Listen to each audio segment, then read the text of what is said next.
everyone, and welcome back to Baldur's Gate 3. This is episode 46. Last time, a whole sequence of events took place. I struggle to even recount it. Sharess's Caress. We went in there. We haven't really finished our business in there yet, because Karlach tried some hooch, ended up in prison, performed a prison break, fleeing Councillor Floric along the way. Didn't really know that she was there. So that worked out quite well. We then, upon breaking out, got invited to Gortash's inauguration. He's like, Karlach, nice to see you. Come watch me get crowned the Archduke. And so we put together a team, and we did just that. We did witness that. So a very, very fun episode, and even more for us to get into today. We are going to swap some party members, maybe just one, because we've got the Harpers to meet, so we're going to put Jaheira in the party, but there's a lot for us to do today. I think because we've had... I'm just trying to think about who to bring. I think we'll have Jaheira take over from Astarion. Swift as my feet can carry me. And then we'll go meet with the Harpers. There's also more of Sharess's Caress to check out too. I've had a lifetime's fill of watching little men buff themselves up with grand titles. I look forward to the day we show the Archduke that his tongue is not half so silvered as he thinks. Okay. He seems more cooperative than Oren, at least. Of course. He'll share his rule. What use all his brilliance if there is no one to bask in it? But even if we unite to command the brain, it's not as if we can leave the city under Bane's boot heel once it's done. We'd be back to the same old battle. Still, if you see sense in making an alliance, I won't question it. I'll just look forward to the inevitable breaking Gortash spoke of. That's the thing, it's like, we have that mentality where it's like, Gortash will break this deal that we made, but then we insight check, and he's like, he's being genuine, you know, and it's us that are gonna break it. What do you think of his warning of the doppelganger in our camp? A Harper learns to doubt, to peer through every smile, question every look. Eventually, you find what it is you fear, whether it is there or not. When we cannot know, we can only trust. But then, that is exactly what a traitor in our midst would say. Isn't it? Ooh. You want me to think that it's not you, of course, but then by saying that, maybe it is you. But then you would know that I would think that, and I would think that you would know that I would know that I would think that, and maybe you're the doppelganger because of that, but maybe not. What's on your mind? Karlach doesn't want to talk about any of it, but Karlach did witness that, of course. Always good to talk, my friend. You don't want to talk about it either. I'm listening. And neither do you. Okay. Anyone else want to talk about it? Maybe it's just Jaheira. Almost pleasant traveling with company. If you ignore all the less pleasant aspects. Yes, like Shadowheart needing to just literally stare at Mizora, because, you know, that's a thing that we have now. We've got Mizora just chilling in camp across from Aelin. It's just the most awkward triangle ever, and it's just such a hilarious placement. How can I help? Oakfather preserve you. All right. No one wants to chat except for Jaheira, so we'll say, Jaheira, join me, won't you? Well, are we ready for the road once more? You'll need to free up your ranks a little first. Okay. So we'll have Jaheira replace Astarion, and then we'll be able to go and meet with the Harpers. I think that'll be a really cool idea. Will and Astarion will keep swapping over their bows between one another. But in regards to everything else,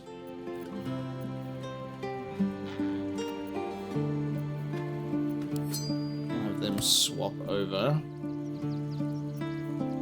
Rates of speed, dexterity. We can have all of that.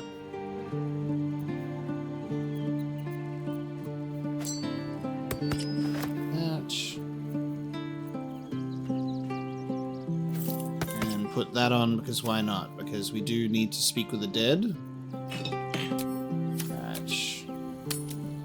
Let us leave the camp.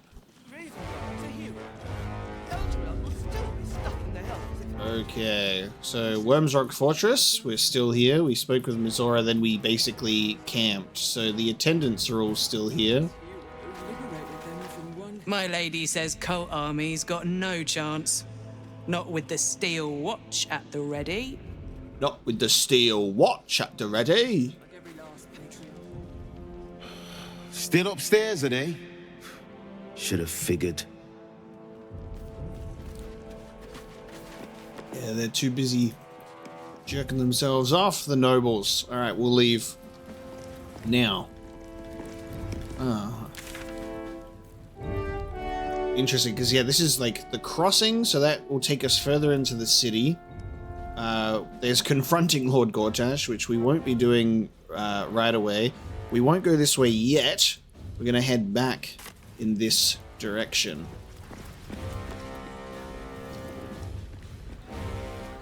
So, hello everyone, thank you. I have permission to be here. We have more Elder Brain shakes, I think.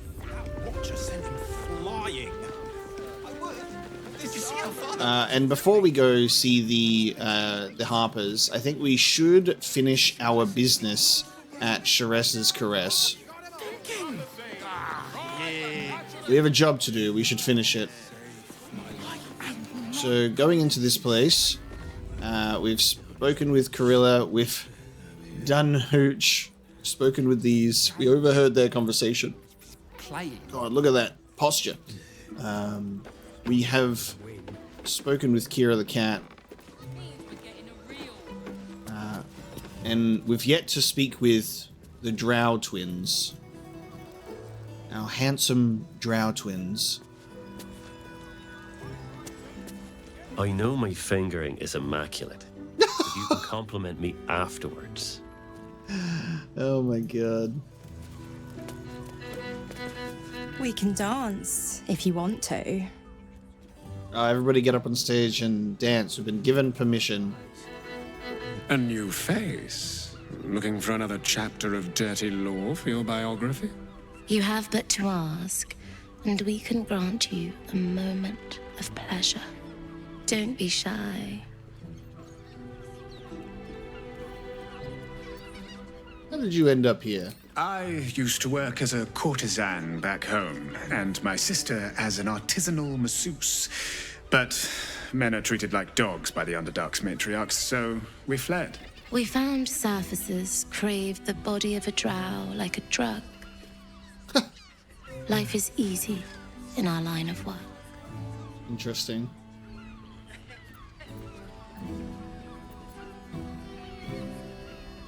You sure this is where you want to be? It was not my work itself that has ever been a challenge to me. Merely the circumstances. I worked in this business in the Underdark, but it grew to festering monotony. The entirety of drow culture is obsessed with bondage beyond reason. While such activities have their charms, I yearned to reach greater depths. And there is no society on this planet more laterally, imaginatively, and confusingly depraved as that of Baldur's Gate. Although of late, I do feel like I've seen everything. Perhaps you'll show me something new. Incredible. Obsessed with bondage. I'm getting a phone call, and it's one that's an important phone call, so I'll be right back.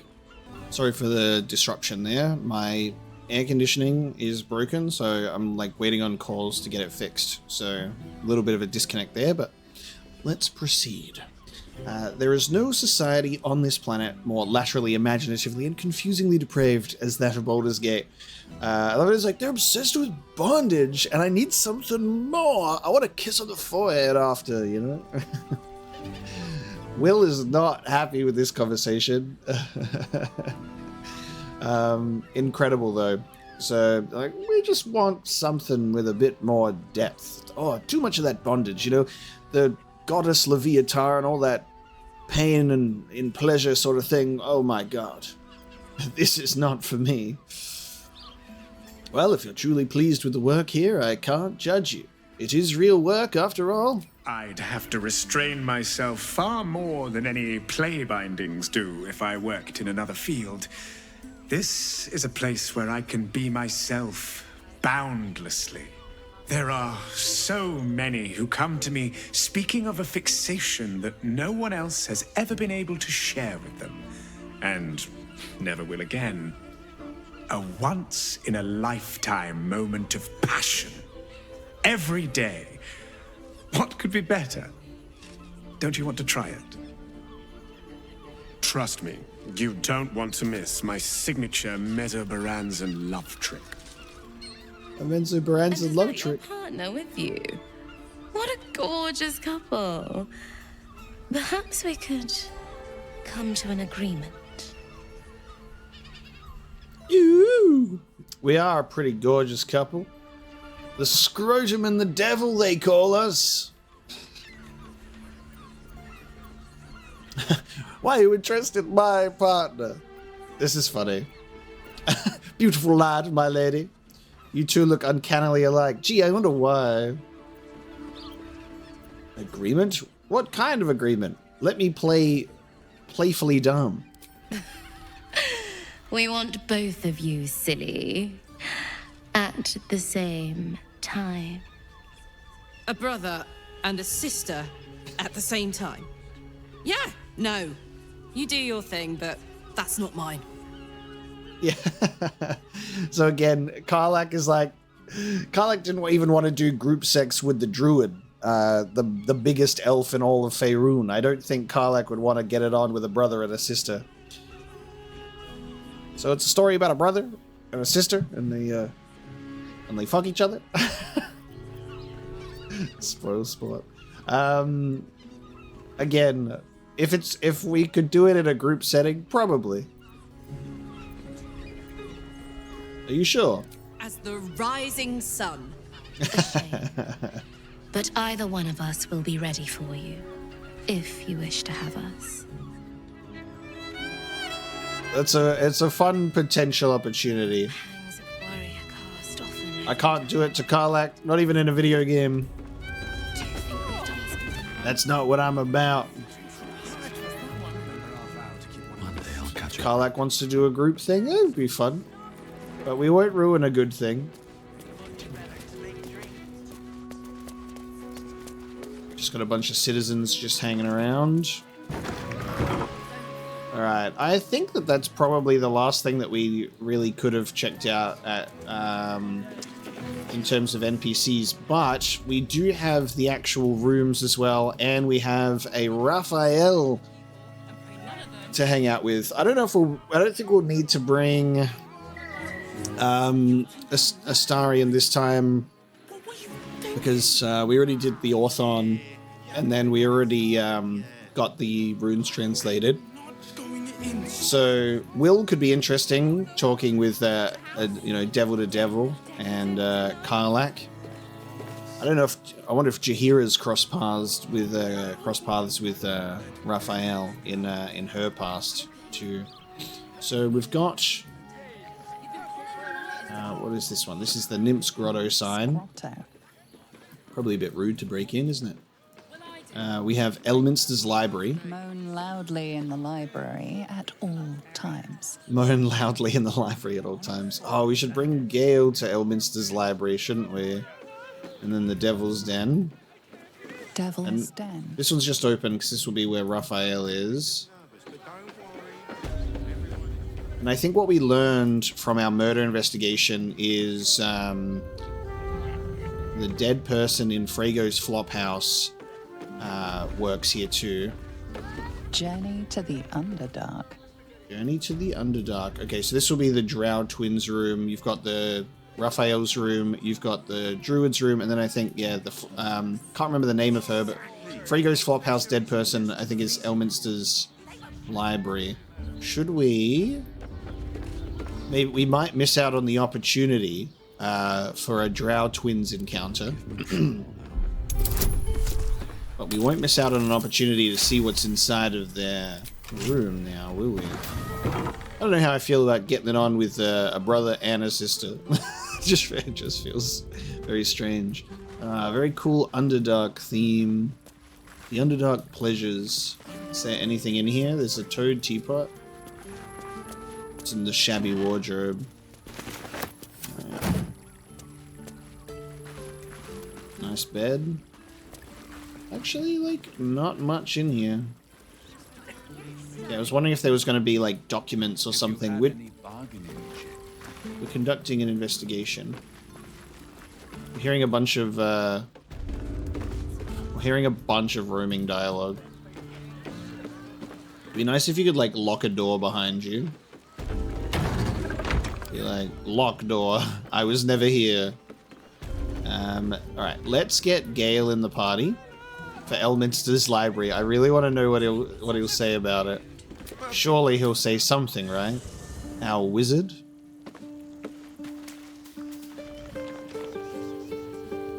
We'll just have Gale replace Jaheira briefly.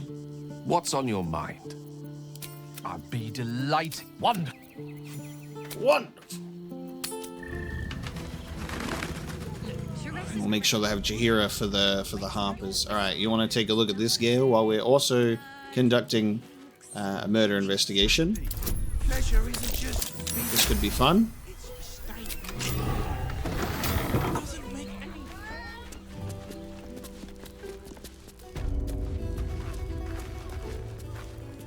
You're not going to say anything? Damn it. Somebody walk in and be like, this is Elminster's library. This is what they think Elminster's library looks like. Yoshimo is willing. This book is redolent with the enticing smell of paper and ink. Alright, let's pick up some... We'll just pick up what we can. Rules of the reading room. Anyone caught pleasuring themselves in the library will be tethered to the bookcase of chained books. Any wizards caught examining the special collection without express permission will be commanded to read aloud to the whole library the passage they were enjoying. Anyone breaking the silence of the library will be promptly gagged. All right.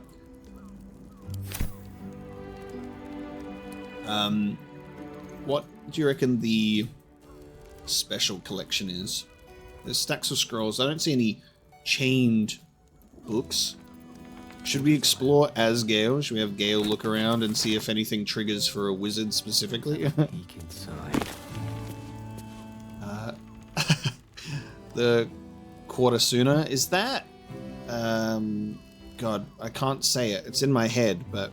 What is it? Katra... Kama Sutra? Is that like a... That makes me think of that. Enticing smell of paper and ink. Pick that up too. The one that got a Thay. Like our necromancy tome Thay. Overlapping lines. Stack of scrolls. Can you get on this? Get on that, Gale. He just sits on it. The animation is sitting on it, not even lying on it. That's so funny. Gale's like, no, I don't want to. The surgery kit. That's funny.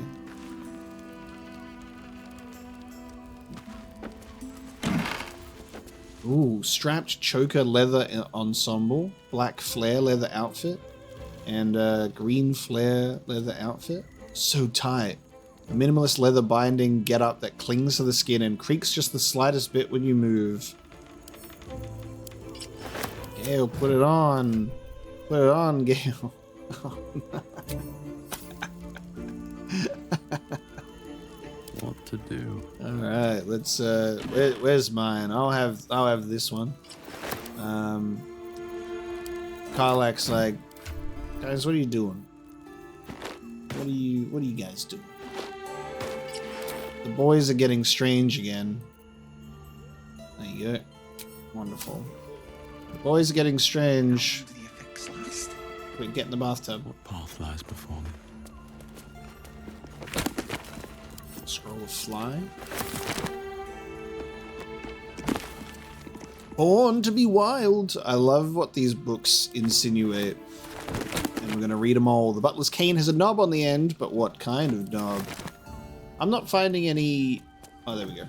Fionn was the name. There you go. I'm not finding any evidence in this place. There you go. Fionn's Journal. The Shadow Weave. Okay. And a dog collar. Wonderful. All right, let's read Fionn's journal.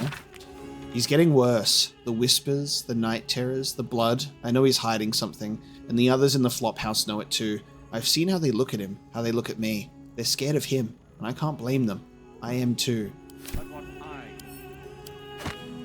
Okay. No dialogue about that, though. Soldier.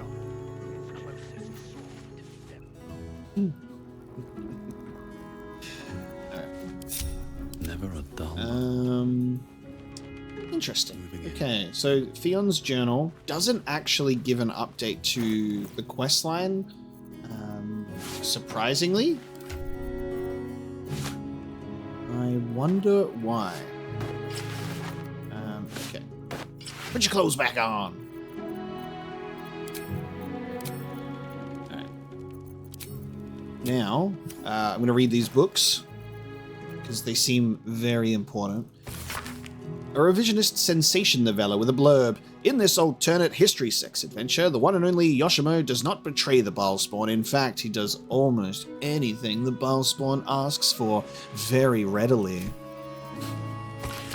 An excerpt from The Quarter Sooner, a guide to sexuality, eroticism, and emotional fulfillment. Detailed diagrams accompany every page. Yeah, I think this is like Baldur's Gate's Kama Sutra. On your journey to sensual alignment, treat each passionate encounter as a dance. Your movements should flow from one to another like a river through the mountains. For instance, it would likely be uncomfortable for you and your partner, or partners, to move immediately from the bugbear bend into the underdark choke. Instead, after strenuous positions, gentler ones such as threading the weave or transitive plane are encouraged. It is also important to treat your partner's care post-encounter as the final step to this dance. Recipes for scented oils for exhausted muscles, tea blends for sore throats, and massage tips can all be found in later chapters. Aftercare, baby, it's important. The one that got a Thay. The text written on the back of this smut advertises it. A slow-paced, enemies to lovers tale, featuring a bitter archwizard of Thay and his nemesis, a pure-hearted, muscled berserker. Karlach. Overlapping lines. This publication describes itself in the introduction. A semi-annual magazine of drawings and tales telling stories of famed heroes of Baldur's Gate by their admirers, open to submissions from the public. Born to be Wild.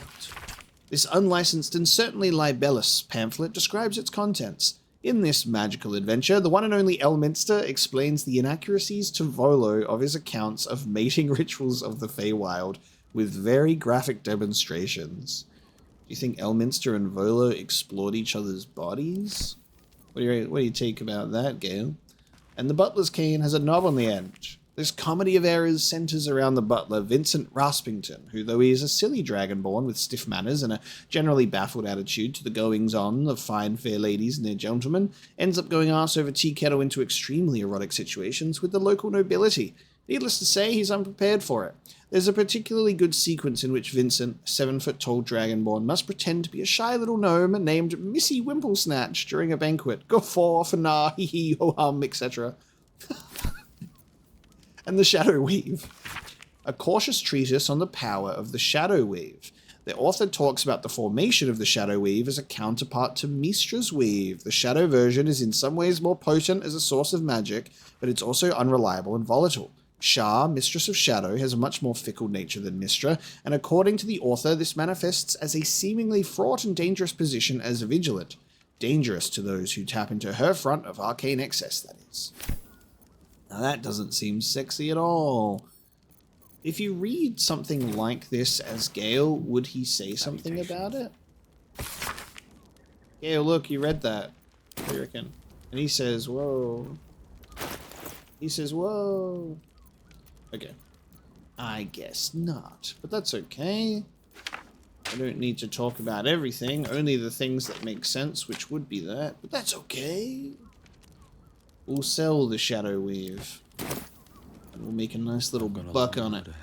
Alright, so that's the reading room. Yeah, less evidence than I would have expected in here, but we did read a journal. There actually is a ladder that goes up even higher. Another step forward. The lips, the tongue. If your might Balcony. Ooh. Why do we want to be up here for any particular reason? Let's see. Like, is there a window that, or like somewhere that we can eavesdrop on something? You know? Are we sneaking in somewhere? I guess you could use the rooftops to get into the druid's room. So it was said that I think the druid's room, they were accompanied by a regular. I think busting in to that would be inappropriate. Alright, Gale had no comments about the Elminster library, sadly. Well, flattered. Okay. And now we chat with Raphael. Maybe I should. No, this is good. 2 damage. Do a little bit of a blood sacrifice outside the Devil's Den. That's what that's for. Come on, team. Okay, there we go. Ooh. Well then. Okay, we're... Oh shit, we should have Lazel with us. We're knocking out 2 birds with 1 stone in here. It's a Raphael meeting, but also a Kithrak Voss meeting. All at once. Okay. I'm listening. Alright, get in here. The party's full. You're good. Okay.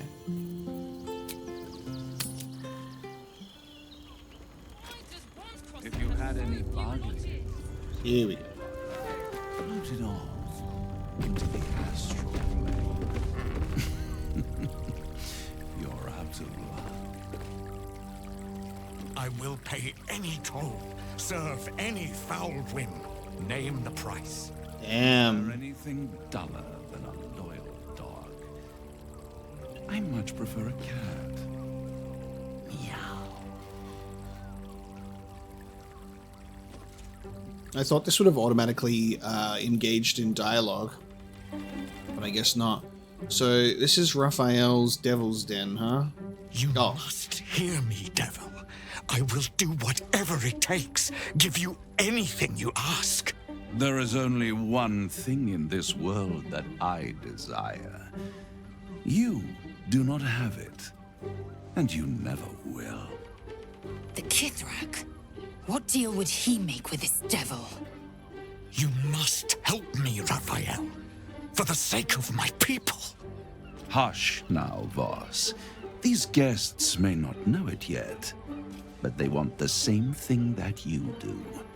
And unlike you, they have something of value to offer in return. Lazel, Talak Magir. The devil holds the key to freeing the Gith people. Right here, right now. You could seal our fate. Whatever you discuss with this devil, I must hear of it. Find me below in the tap room, once you're loosed from his claws. Damn. I'm glad you came. Not to my door, not yet, but to the final reckoning. One more thing before we begin, though. Are we being taken back to his place again?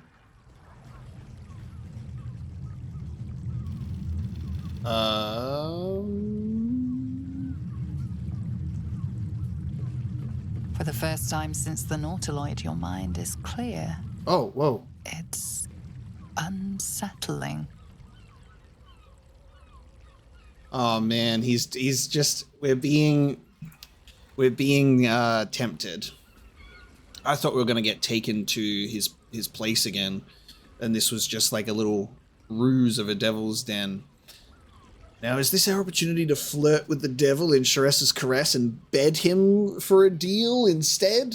Let's do that. We'll bed Raphael. That'll be the deal. No souls being owned at all. So, another party trick. Show me something real.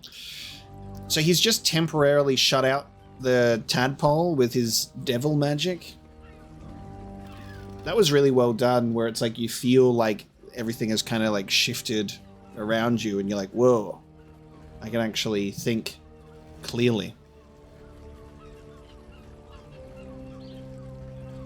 I wonder what happened to Kithrak, because he got his ear chewed off and scratched across the face. What the hell was he fighting on his way over here? Because that's nuts.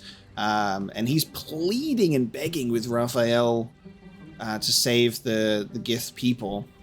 But he has nothing of value to offer. That's a really interesting cutscene. I didn't expect them to be in the same room. So we'll have a chat with him after this. I'm going to say another party trick. Show me something real. That was no party trick. Somebody's missing. Can't you tell? That illithid you keep in your pocket can't hear us anymore. Huh. What's the catch?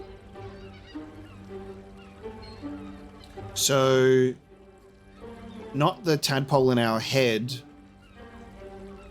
that he's necessarily silenced, but the artifact.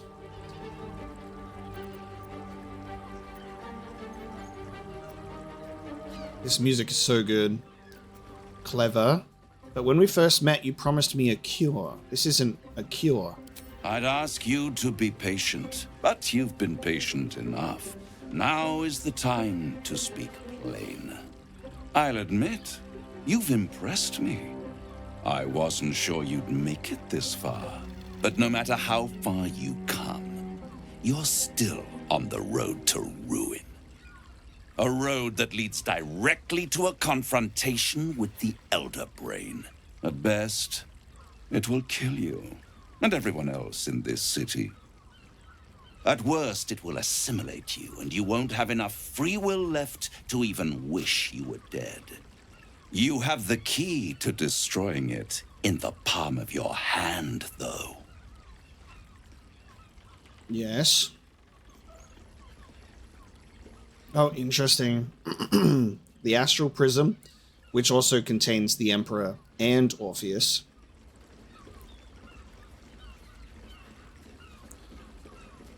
It is Orpheus, because Orpheus powers the prism, which in turn shuts out the Elder Brain's commands. Very perceptive. Yes. I can give you the means to break him free. Speak, devil. We're listening. The music is we're negotiating potential terms of a deal.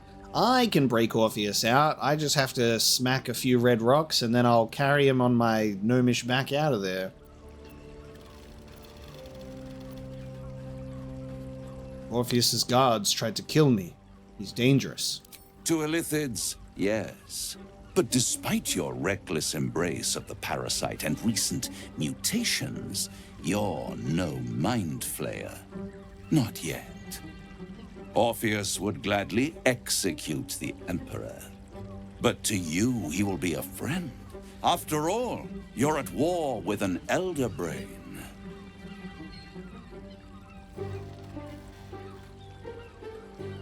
This is very cool, because when we think about this, we've been manipulated by the Emperor and, for lack of a better term, illithid fished, where the Emperor appears as our dream guardian that we create because there is deception there, whether we like it or not, whether they have good intent or not. There was a deception because, you know, if we've got a tadpole in our brain and a mind flayer starts showing up telling us what to do, it's just not going to work, is it? But then you get to this point, and the Emperor's like, I did what I had to do. By the way, you look pretty damn good as a Mind Flayer, so why don't you eat the space worm for me? You know? Which is just like, turning me into a partial Illithid. So while we're under the Illithid control, or not Illithid control, but while we have the tadpole in our brain, we're trying to wrestle free of it, and we've been promised a cure or getting rid of it by our Dream Guardian. The Emperor then appears and says, actually, quite like you as an Illithid. And I'm like, well, what the hell? So, damned if you do, damned if you don't, Illithid style. And I do like the idea of freeing Orpheus and restoring the Gith to their true version of themselves, usurping Vlaakith, usurping the usurper, essentially. And Orpheus could be a very, very useful ally against the Elder Brain. Because if the Emperor has deceived us once, there may be another layer of deception here that we're yet to be aware of. And of course the Emperor would say, look, Orpheus is going to kill you. It's in the Emperor's best interest to keep Orpheus imprisoned. They're going to say whatever they're going to say to keep that how it is going, you know? So this prison, this artifact that houses Orpheus, if we break that and break Orpheus free, the Emperor, yes, may die. However, it is Orpheus that is able to shut out the Illithid control. It's not the artifact itself. And I think that really ties into the whole narrative with our Comet Prince, that he was the one to assist in breaking them out of Illithid control. Was he not? If I'm remembering that correctly. So that's why his power is useful with the in being siphoned out of him to power the artifact. And the Emperor is not the only reason I'm alive, because we do have Orpheus to thank for that. The Emperor is just using Orpheus as a middleman. The Emperor is a middleman in terms of Orpheus and us, I think. But then the Emperor gave us their whole backstory, you know, about how they were doing stuff, and so there's a conflict there. There's an element of me that trusts the Emperor, and an element of me that does not. And we haven't seen much, like, evidence, I would say. This is actually hard to choose. I'm going to say the Emperor is the only reason I'm still alive. I feel like I'm delicately dancing around dialogue at the moment. No. Orpheus is the only reason you're still alive. So I said. The Emperor is abusing the Gith for its own ends. Mm-hmm. And it's doing the same to you. You're nothing more than the beast of burden that will transport it to the Elder Brain. An ox requires food, and the occasional beating to keep it moving. You are simpler. The Emperor's words serve as both carrot and stick. Perhaps it is true that Orpheus would ally with you against the Elder Brain. If he proves uncooperative once free, you may have to kill him. And then if we kill Orpheus, we're susceptible to Elder Brain control, and then it's game over.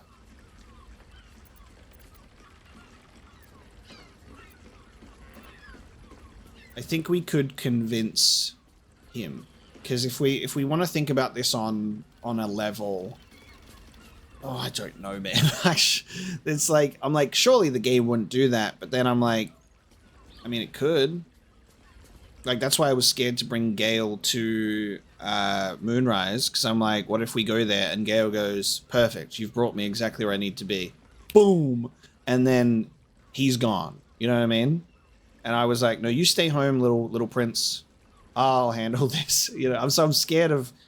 I'm scared, alright? I'm going to say it's worth taking the risk. Not necessarily that I'm convinced, but it's worth taking the risk. How do I free Orpheus? The Orphic Hammer. An artifact capable of shattering the chains that hold Prince Orpheus is held securely in my House of Hope, even now. Okay, so you just have it. Oh, but it's convenient. He's like, this one MacGuffin that you need to free the MacGuffin is in my MacGuffin house. It's very convenient that you have exactly what I need. Isn't it just? And it's even more convenient that you can give me exactly what I want in return. There it is. Of course. It's the deal with the devil, and we keep circling back to the deal with the devil.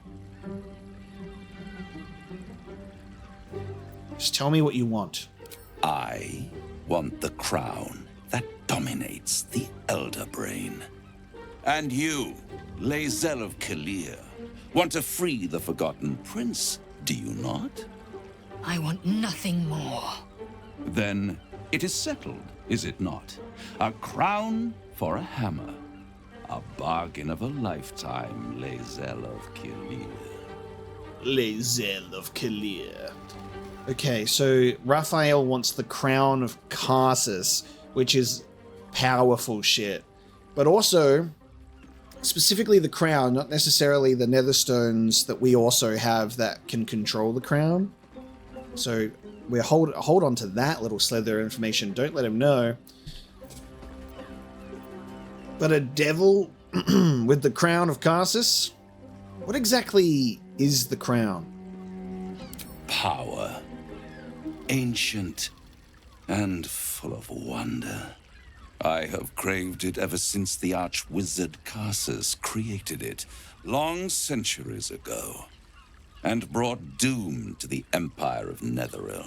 That was the great age of humanity, and Netheril's flying sky cities were the apex of civilization. I was there the day it all fell apart. Entire cities plummeted from the sky like angels with broken wings. The screams, oh, the screams. Hundreds of thousands of people watching in horror as the ground came up to meet them. It was not a happy meeting, and Karsus was responsible. Not driven by malice, but by ambition. He forged a crown imbued with all the powers of magic. A crown that would make any who wore it a god. Men cannot contain so much power. The crown destroyed its creator, and his empire fell with him. Karsus's folly, the bards and scholars call it. I call it hope. The hope of creating a better world, and the perils of unchecked hubris. I knew then that the folly of mortals could be the triumph of devils, and that I could use that crown to unite the Nine under one Archdevil Supreme. Me. Zariel wouldn't like that much. But even I'm not so desperate to spite her I'd put the hells in this bastard's hands.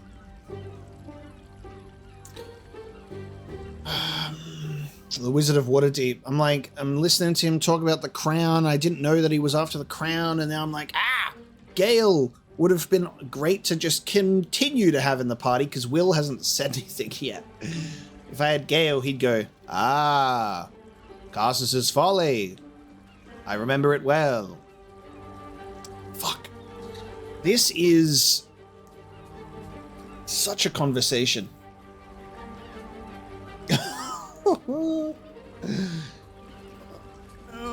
So we'd be taking out the Elder Brain with Orpheus, giving the crown of Karsus over to Raphael so he can rule as Archdevil Supreme over the Hells. I mean, would that be so bad? I don't really know this guy's history, but he seems better than Zariel. Karlak gets a little giggle out of that.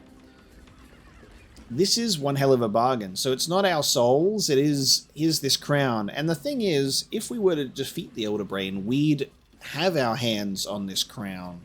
Does the crown do one of those magical things where it's like one size fits all and it will just like shrink down from brain size to Mapo Gnome size? But it's a power that apparently no man can contain. So I don't think we'd be able to use it against him. Unless it's like a Guardians of the Galaxy situation, and all of our party members hold hands and we do a dance off, and then we use the crown together. One man can't handle it, but what about 8 or 9 people? We'll all hold the crown together and say, "Get out of here, Raphael."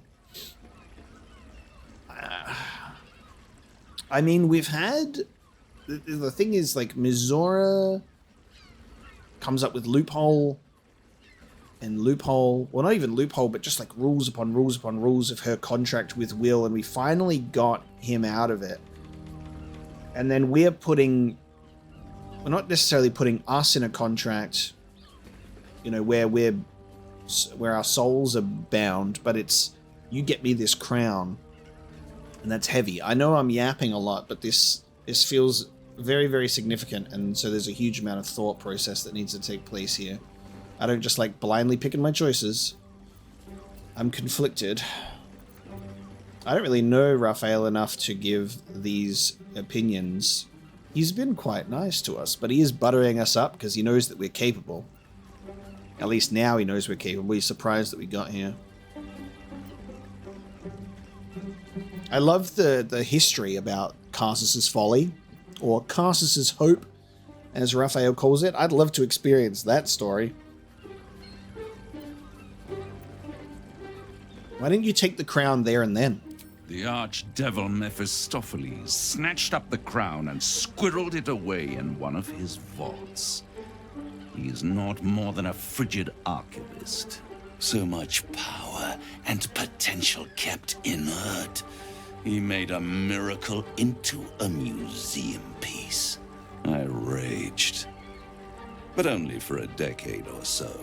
Then I waited, ever watching for more than 1,000 years, for a mistake, a mishap, a misadventure. And these chosen, who have caused you so much trouble accidentally, did me a favor. They brought the crown back into play. I wonder how they got it. That's really interesting. Like, because you've got the chosen, there's the dead 3, and you've got like Baal, Bane, and Merkel. So I guess that the gods of death had some hands to play in like getting the crown out from the hells.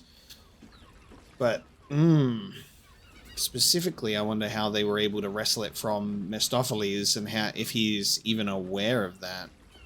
How did they come to have the crown? I love it. My character loves being exactly where I'm at in terms of my questions.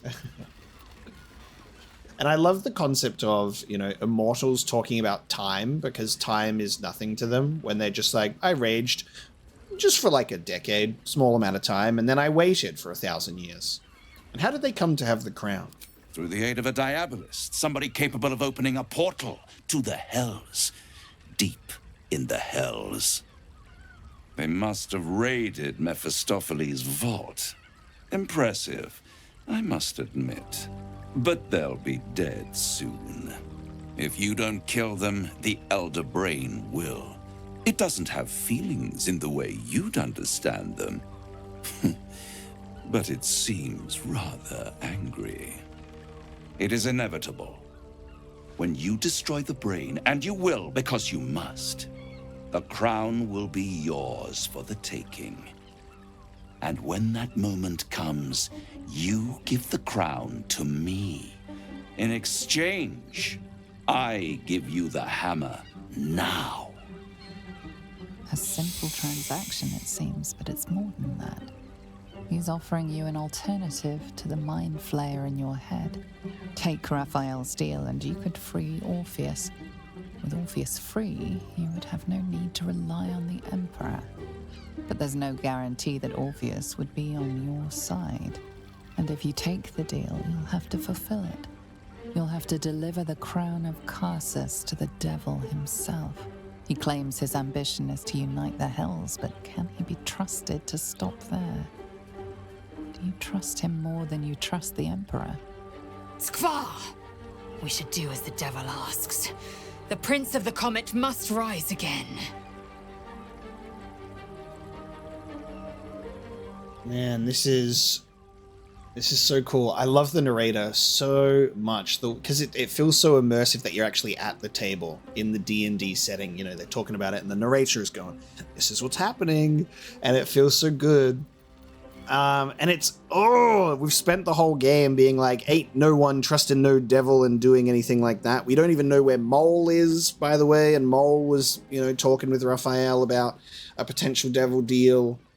We've always been like, you can't trust it, whatever we do. We have kind of inched closer to Raphael with, you know, Astarion got a little deal. He's like, you kill this person for me and I will tell you this. You know what I mean? Yeah. A hammer for a crown. Do we trust a devil more than a illithid emperor?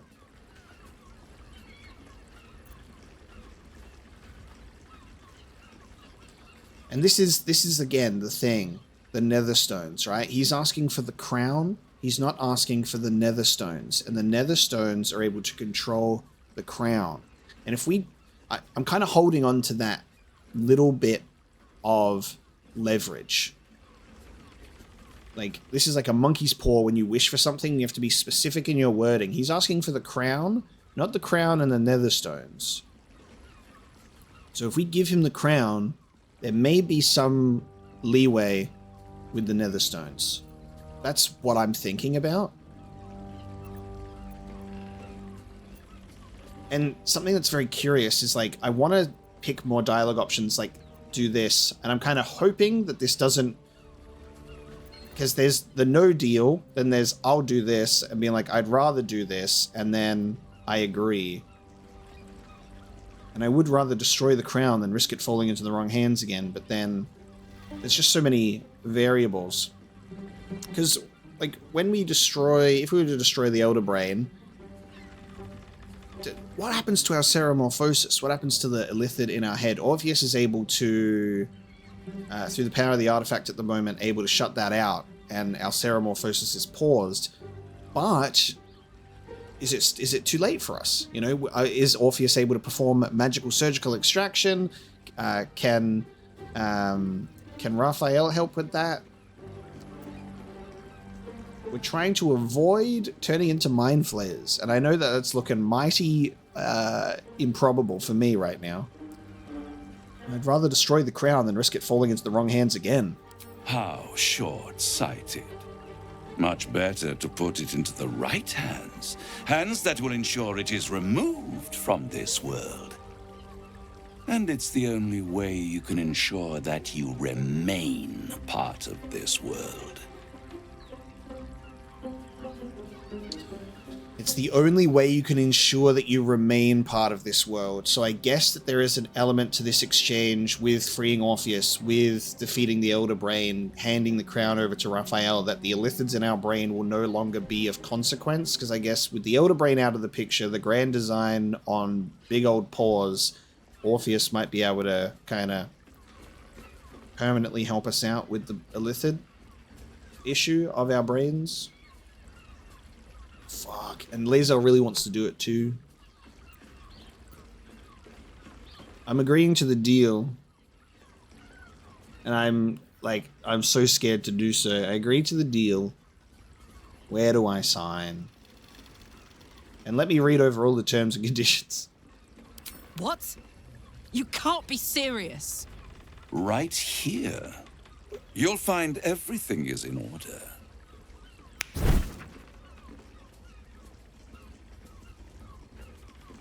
The moment I have your signature, you will have the means to free Orpheus. The hammer. You guarantee the crown will be mine once the brain is defeated, and I swear that I will never use the crown to dominate a mortal. Is that in writing? Is that in the contract?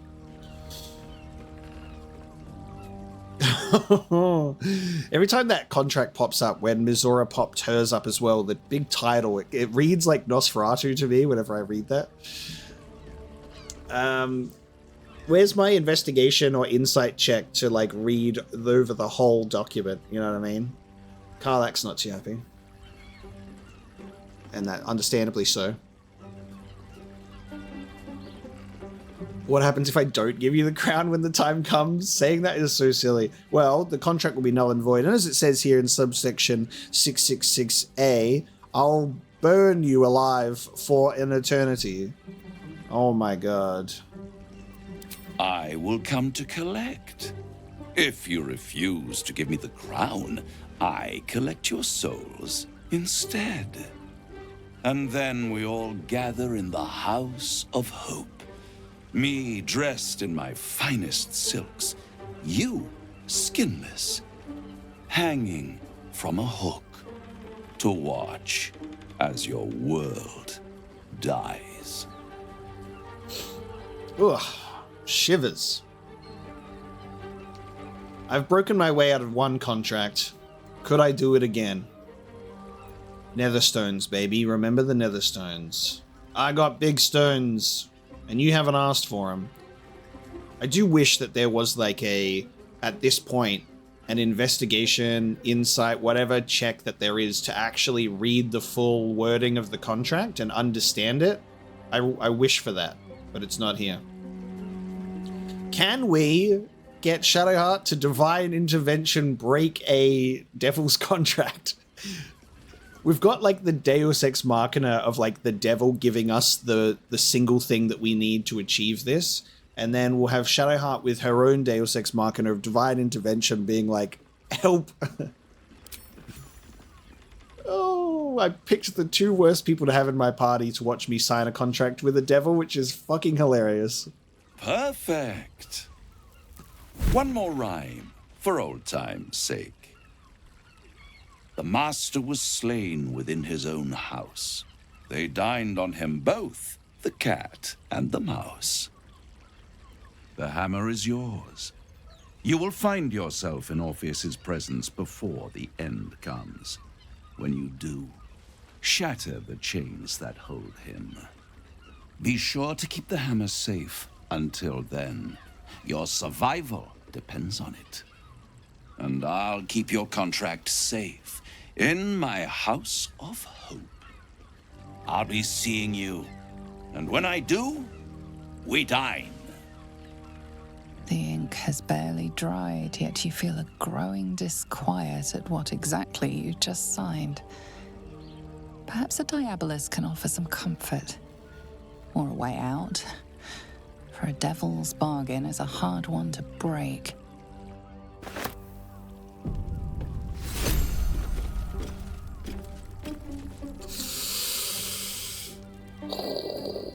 I have many things to say about this, but let's get our exclamation marks out of the way.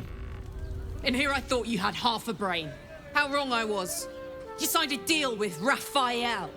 What were you thinking? Well, you see, half my brain is actually a lithid if you look at my face. Oh, this sucks. This sucks so bad. We need this hammer, and I did what I had to do. 'Cause why would a devil ever lie to you?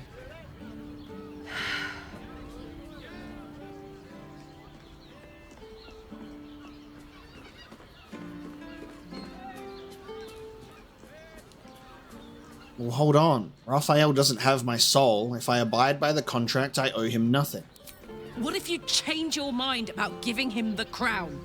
What if you decide that giving Raphael dominion over the Hells is a bad idea? And anyway, do you really expect him to keep his word? You think he'll stay far away from you forevermore, or will he come knocking again and again and again? As long as he has that contract, he owns you. I won't allow that.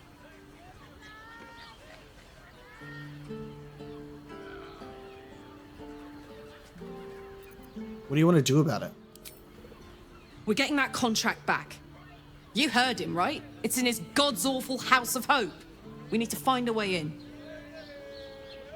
I swore I'd never return to the Hells. But for your soul, I'll make an exception. Just this once. We need to find a diabolist. If we can find one worth their salt, they should be able to get us into that devil's lair. I'm getting in, getting your contract, and then I'm never setting foot in the Hells again. Man, this game really, sometimes it just makes me want to cry over the most stupidest shit. And I say stupidest shit, it's not actually stupid, but it's just like, oh, it's just so well written. It's just so well written. Like, the way that these characters interact with each other is so good, because let's break this down properly. Is I caught on to that mention too of Raphael saying, I'll keep your contract safe in my house of hope, right? And I went, thank you for telling me that, because that's a very clear, like, and we can get that contract, you know, for sure. And Karlach has that same way of thinking, that same train of thought. Now, Karlach and Will disapproving of us signing a contract only makes too much sense, and I expected that. I did expect that. I didn't expect Lae'zel's approval to be higher than theirs. But of course, once you reach max, it's easy to go down from there. Exceptional writing, right? Where you do something that the character and the woman that you love and are with in the game will express that disappointment, will fight with you in a way because they love you and they care about you. And there is genuine rage there, and it isn't like this, you know, very lighthearted way to approach a serious issue. She's fucking furious about it, and she has every right to be. We just signed a contract with a devil. Karlach has so much devil trauma. Will has so much devil trauma. Their disapproval obviously makes so much sense. Her rage is so valid. And the way that you are able to talk and work together through an alternative where Karlach loves you so much that she will set foot in the Hells once again to get that contract to help you is so important, and it's so well written. Like, it's not like this clear element of like, you do it and she goes, oh, well, I guess we'll be okay. Or, you know, she just like up and leaves. Your relationship and your connection between these characters is has reached a point where they will be willing to try and figure out what to do to fix it. They won't be happy about it, and they'll express that distaste with what we've just done. And it's written in such a good way. This whole scene, amazingly well done, because we've done what we said that we wouldn't do. And I find that just makes the adventure so interesting. And that's another like motivating factor to sign a contract with the devil, to get to this point where your options are getting exhausted. Like, we've gone through this whole game in terms of main quest and wherever it is in here in terms of to find a cure, right? Hey, we've got a ring of mind shielding. That's nice. Hey, someone tried to poison us, and hey, if it doesn't work, kill yourselves. Drugged and imprisoned by Priestess Gut, just to get studied. Auntie Ethel wanted to offered us something, but that's with, you know, a hag. Howson, sorry, got nothing for you. Githyanki Kresh, sorry, got nothing for you. It was exhausting, so many options, and Raphael being, hey, don't worry, at the end of the day, there's always going to be the deal with the devil. And being pushed to that point, at this point in the game, being offered an object of importance, something that can help us win, it just comes at a great cost of giving a devil, you know, an all-powerful crown. When you weigh it up with the decisions that you have to make there, you can tell that there's going to be some story developments in regards to how can we potentially get out of this. And I'm very excited to see how that'll go. And I think that was like the motivating factor of this is going to make the Dungeons and Dragons campaign very interesting.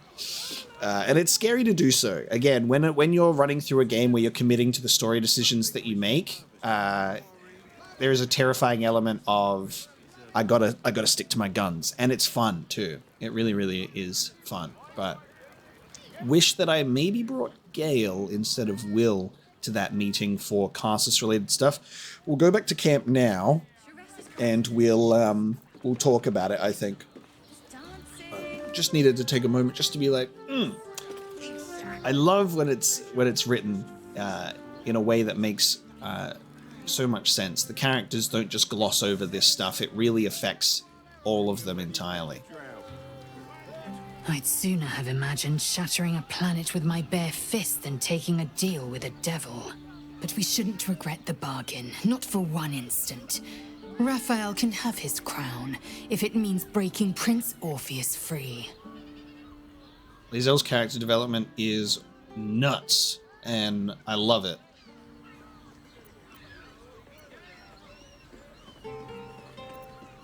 Let's hope Orpheus doesn't rip off our heads the moment we free him. The prince will be suspicious, but he won't be reckless enough to turn on his liberators. There'd be too little to gain from our deaths, and too much to lose. Now, to the Sharess's Caress taproom. We must tell Voss the news. Very nervous about the fact that, like, it's good that we had Raphael temporarily drown out the Emperor, so obviously not privy to our plans, but that means that the Emperor is also going to know that something happened to disrupt our connection, and we're going to get questioned about that. They're going to be like, what happened? And we're going to have to lie. Nothing. I don't have some, like, all-powerful Orphic hammer, which looks really damn cool. Every contract a devil makes has some form of insurance. This one is cast in infernal iron and was forged in deep, ruinous hellfire. Unshackling strike. So, how in the hells did this end up in, conveniently in Raphael's possession, you know? So cool, though. So we'll have the Emperor being like, where were you and why do you have this hammer? I don't know.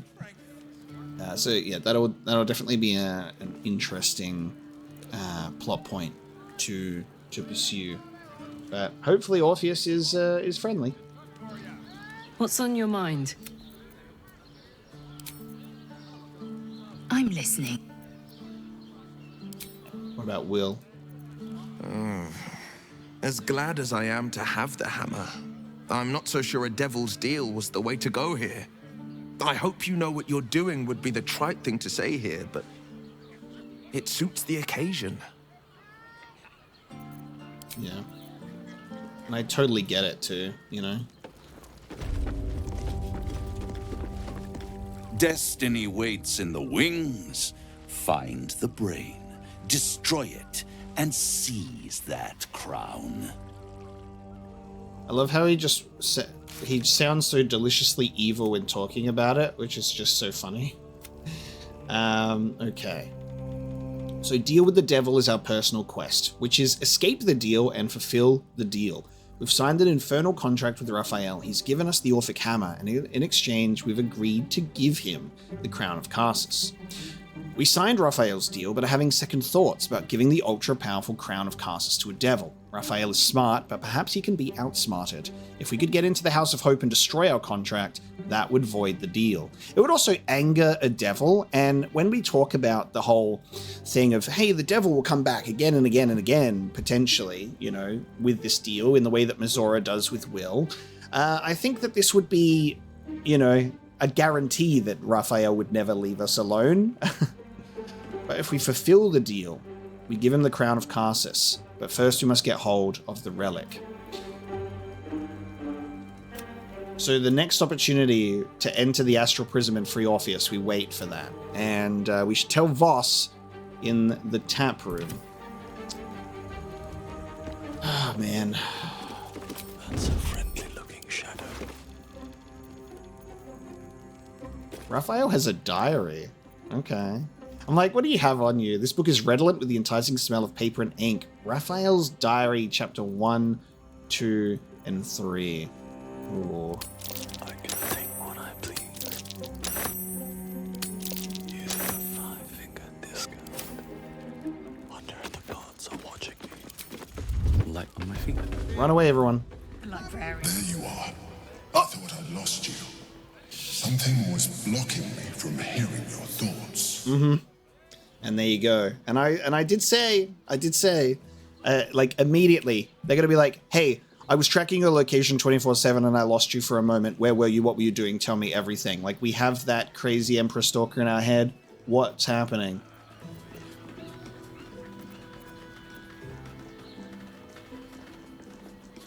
I know.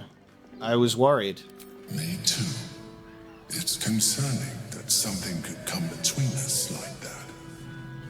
Especially when we are so close to the Elder Brain. Do you have any idea what it was?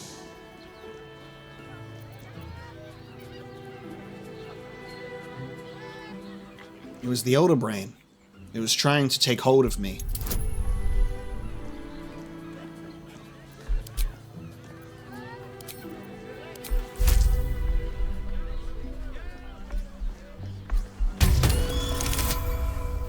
You.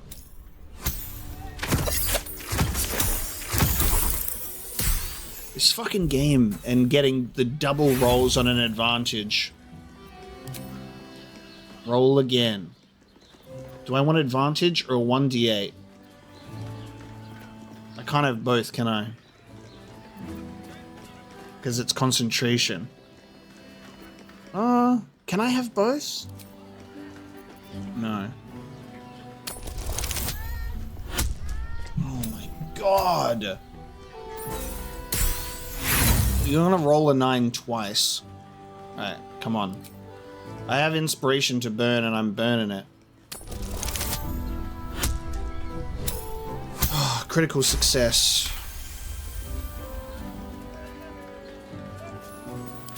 Then the situation is worse than I thought. If it read your thoughts, it knows exactly what your intentions are, and it is already plotting counter-moves to stop you. We must press on. I will bolster your mental defenses. Let us hope that allows us to regain some of our lost advantage before it finds you. Bolstered defenses? Do we have something? Or just that was just like story bolstered defenses. Oh, that DC 25, dude. My god. Give me strength. That was painful. Okay. Let's read this Raphael's diary. Alright, we succeeded in that check. Can the Emperor read our thoughts now that this is over? Or it's just the Elder Brain can read our thoughts because of the illithid tadpole? Right, what is Raphael writing about? A chapter from a diary penned in Raphael's Sybaritic hand. While I have, over many a sumptuous season, cast the net of my contractual predilections both far and wide, never have I been so attracted to mortals as I am to those infected by the tadpole. These particular fish find themselves plashing towards their doom, toward a steel hook unblemished by bait. How they resist the current, how inexorable its whelm, its tug, its dark undertow. At the other end of the fishing pole, the illithid. How their tentacles must quiver like cool jelly at the prospect of more catches, more and more each day along the troubled riverbank. This process has a name I sample now aloud to savor its taste. Ceramorphosis. I shall make crafty use of this development. For with the hook glinting and death so close, what could loom larger in the stricken fisher's mind than the prospect of rescue? Now, Raphael did say that, I don't know if it's written in the contract, but he did say that with the crown he would not harm mortals, which is very interesting. Last night I dreamt of a river. Waist deep I waded it, rusted hooks curled up from the water like a snaggled teeth of something ancient and diseased and submerged. The moon over the water cracked, and fire flew out on the stubby wings of gormless, insanely chirping chicks. They transformed into wriggling oblongs like sperm, yet by the time they hit the water they were fish with scales of orange and gold. There came a rushing sound, the dark water ablaze, as if the fish were matches, and the river a snake of oil. Approaching me out of the flames came the tadpole infested. There was one among them who spoke for the rest. They gestured to the melting hooks, suddenly glanced my way, and in their face I saw they had the best of me. In walking, my courage is firmed. I progress my plans for the tadpole even now. I am Raphael. I am not easily bested. An interesting dream. Okay. The plot thickens, goes the aphorism. So the final chapter from a diary, here and there, his composed hand stiffens and moves erratically, as if he were by times seized by emotion, both powerful and unexpected. I always love the description at the top. The plot thickens, goes the aphorism, entirely inadequate. The plot mutates, it fluctuates. I have conceived no less than 13 variations by which I might seize the crown of Karsus, yet in the tumult of this eternally flowing river of schemes, I, the most careful of fishermen, find his catch elusive and difficult to wrangle. Even in cooperation, such ambiguity and delicious surprise. But the hook has snagged, the doom of Ceramorphosis has abated, yet they could not predict. Could they? Could they? That in leaving behind the river, they have in fact welcomed the fish bowl.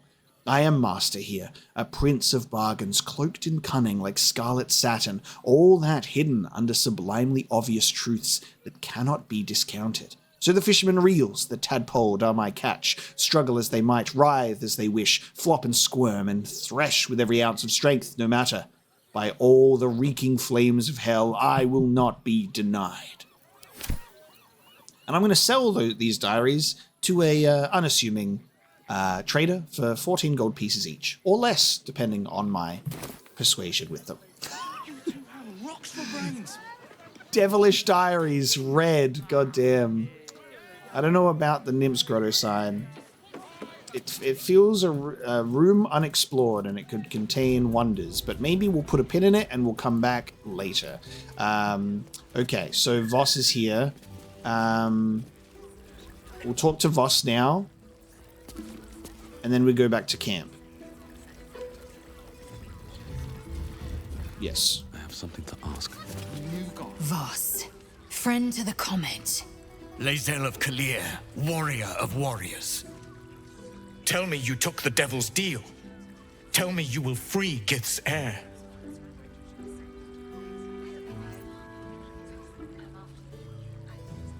Show him the hammer. The hammer? How can it be that you came to possess it? Was it Raphael? The Prince of the Comet is not dead. The Prince of the Comet will come again. The Prince of the Comet will liberate us from the Lich Queen's tyranny. Can it be? Will the mighty Prince Orpheus soon illuminate the astral plane? Gith's son will soon ride against Vlaakith, Voss, and I will follow him into battle. And you will wield the greatest gift Mother Gith ever granted her dauntless children. A silver sword. I will carry it for the honor of Gith, the great liberator, and her unforgotten son. Istik, now that you have the hammer, you must find a way to enter the astral prism. Once inside, smash Orpheus's bonds. His cry will shake the plains, and I will fly to your aid. The Prince of the Comet will sear the heavens again. Let the Lich Queen tremble. Think again. I will not permit your entry.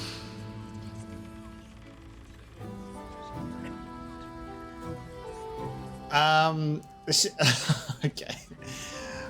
First, I'll correct something from earlier, because it's not Orpheus that freed the Gith from illicit control. It was like Mother Gith, right? And then Mother Gith, there was Vlaakith and Orpheus from there, I think, right?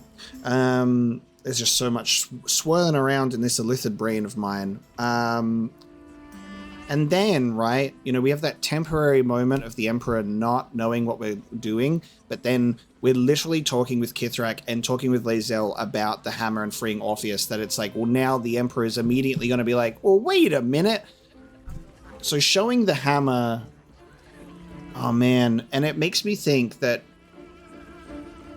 to be smart about it, we almost should have done deception, because the Emperor is listening. And I had a lapse of judgment, and I let that slip.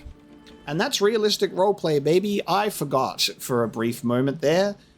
You know, I'm like, I'm in this conversation. I'm so absorbed in the moment that I went, here's the hammer. I went, ooh. I think what's very interesting is showing the hammer, being like, hey, look at what I got. The Emperor can still be like, wait a minute, where'd you get that? Because the Emperor can, I guess he can like see through... He can see through us too. He's like, he's watching our CCTV footage. He's got like the necklace with the camera hidden inside of it.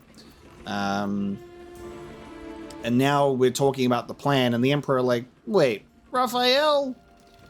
Which is interesting, because I guess you would put 2 and 2 together and be like, you were going to go hang out with the devil, and then you stop talking to me, and then you have a hammer now, conveniently. Well, that deception against the Emperor did not last very long. I truly do wonder if you did deceive on Kithrak Voss, and that would keep up appearances with the Emperor. Is there a way that you'd be able to go to Voss? There's so many variables to that. It really blows my mind. You need to let me into the prison. No, I do not. Questions, Istik? You seem to be lost in thought.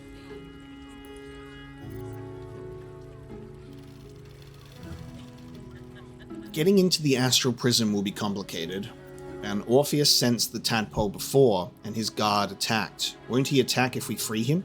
The Prince of the Comet aches for Githyanki liberation more than he abhors Geich. He might seethe when you free him. He might gnash his teeth and slander your name.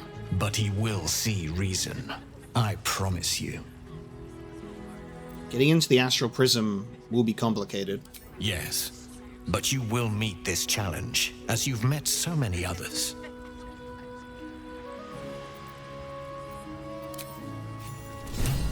Whoa! Oh! Lae'zel just gets the sword. She's weird. I thought she was gonna get that after, but oh, that's so sick. Voss was like, "Here you go." Lae'zel gets her silver sword of the astral plane.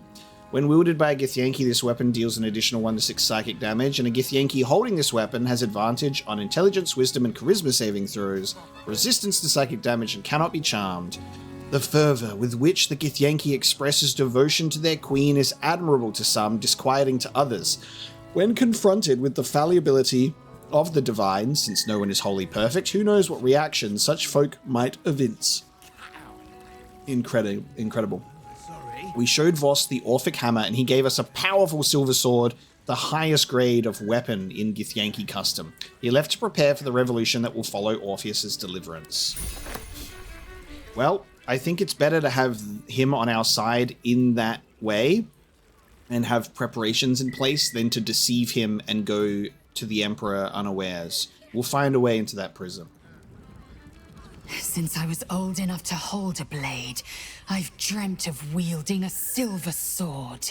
The swords cleave both meat and mind, body and brain. To swing one, mesmerizing. To be slain by one, agonizing. Everyone I bleed with the sword will be my tribute to Prince Orpheus. Goddamn. History. Think on your knowledge of Githyanki silver swords. What details did Lae'zel miss? Wow, interesting. Okay.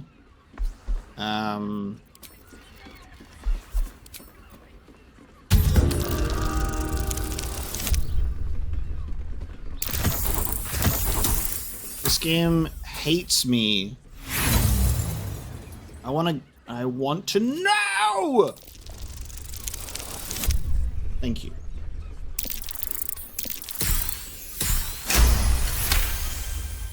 You recall another fact about silver swords. The Githyanki forbid their use by all other peoples. Oh, that is not a DC 18 level of information. Only Gith are permitted to wield these swords, right? I want to ask all these questions. Only Gith's children may wield swords of silver. Unless a Githyanki grants the right in exceptional circumstance.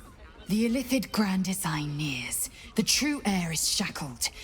These are exceptional circumstances. I grant my allies the right to my silver. Cool. So anyone can now have it, but a Githyanki will actually get the bonus. So can Will use Disguise Self to be a Githyanki and gain the bonus? Could this sword be enough to break Orpheus free? Certainly not, or the Prince's honor guard would have already fractured his prison. To break Orpheus free, we will need the Orphic hammer. What makes the silver sword so special? A Kithrak's silver sword is more than a weapon. It is an extension of your will, an entire limb unto itself. You merely need to think strike, and it strikes. The sword carves the correct path and carries your arm with it. The ancient slates tell us that each sword holds a fragment of the living gate, a flesh portal made from the stuffs of nightmare. The terrible living gate, thinner than a lamb's hair and hidden deep beneath the Feywild. The silver injures the body, the gate's flesh injures the mind. A formidable weapon against Geich. Nice. Now, I know that you have Polearm Master and stuff like that as your feats, so giving you this sword is going to get rid of some of those. I might have to respec Lae'zel to account for the silver sword now. Very well. Have you thought about making use of the tadpole's power? Cool. Darling? About our relationship. Go on. Are you happy with how things are between us? If you're happy, I'm happy. Are you happy? You keep making... I wish there was more to this. And again, I've said this before. I wish that the I love you dialogue could be in here instead of only after you have sex for the first time. Couldn't have said it better, always. Kiss! We kiss and make up for our little tense encounter earlier. There we go. Mama. I got a nice little silver sword. Thank you, honey. Thank you. No, thank you. All right. Always good to talk, my friend. All right. Let's go to camp. So we're going to go to camp and we'll talk to everyone and they should offer information about how they feel about the devil deal. Hopefully. Well? Nope. Are we ready? Anyone want to talk about the devil? No! Okay, so only the people that witnessed the devil deal. Hey guys, I just signed away stuff for the devil. How do we feel about it? Almost pleasant traveling with company. Okay. It seems that you can only get the devil dialogue if they're directly with you, maybe? Oakfather preserve you. How can I help? Sadness, but that's okay. Okay. Githyanki Silver Sword, a legendary melee weapon. Get it on you. Very cool. Her dream achieved. Now,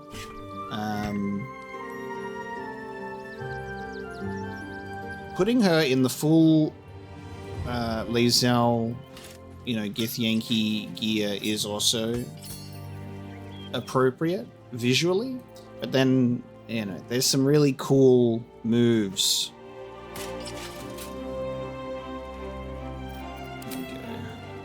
We just need to get a circlet that has purple in there. But honestly, having all of those things go together might even end up being better. She's going to be the Githyanki Slayer. We have the Soulbreaker Greatsword as well, which is fun. I guess I can give this to Shadowheart instead for the heavy armor. I do like the Action Surge one, but what I was thinking of doing as well was also leveling up Jaheira, because Jaheira is a druid. Jaheira is a druid. So you'd think there'd be like some spell casting and stuff involved there, but is also like quite interesting with weaponry that's been chosen. Like can wield scimitars and stuff like that. So because we've got the background of a soldier, but being a druid, that I'm almost like maybe I might respec to put some fighter levels in there with the soldier background, so Jaheira can have Action Surge, then Jaheira could wear those gauntlets. But we'll see. We'll do some inventory management. I might respec Lae'zel to deal with that, those feats, and Jaheira as well, potentially. And then we'll go and meet with the Harpers after that. And there's a part of me that's like, I apologize for yapping so much, especially at this point in the game. There's been a lot of sitting and talking about dialogue options, but I think it's very important. So I also don't apologize because I think it's very serious. I do kind of toss and turn about decisions, especially when it's, you know, I have to commit to those choices. And instead of just silently tossing and turning, I want to give you my thought process about how we think about things. And yes, sometimes that can be a little long-winded, but that's how the fucking cookie crumbles. And I think it's appropriate, especially when it's just making big-time decisions. But I'm very excited to see how this is going to go. The Emperor, none too happy with us, though. Use... Such a curious artifact. So small and seemingly harmless, and yet it contains so much.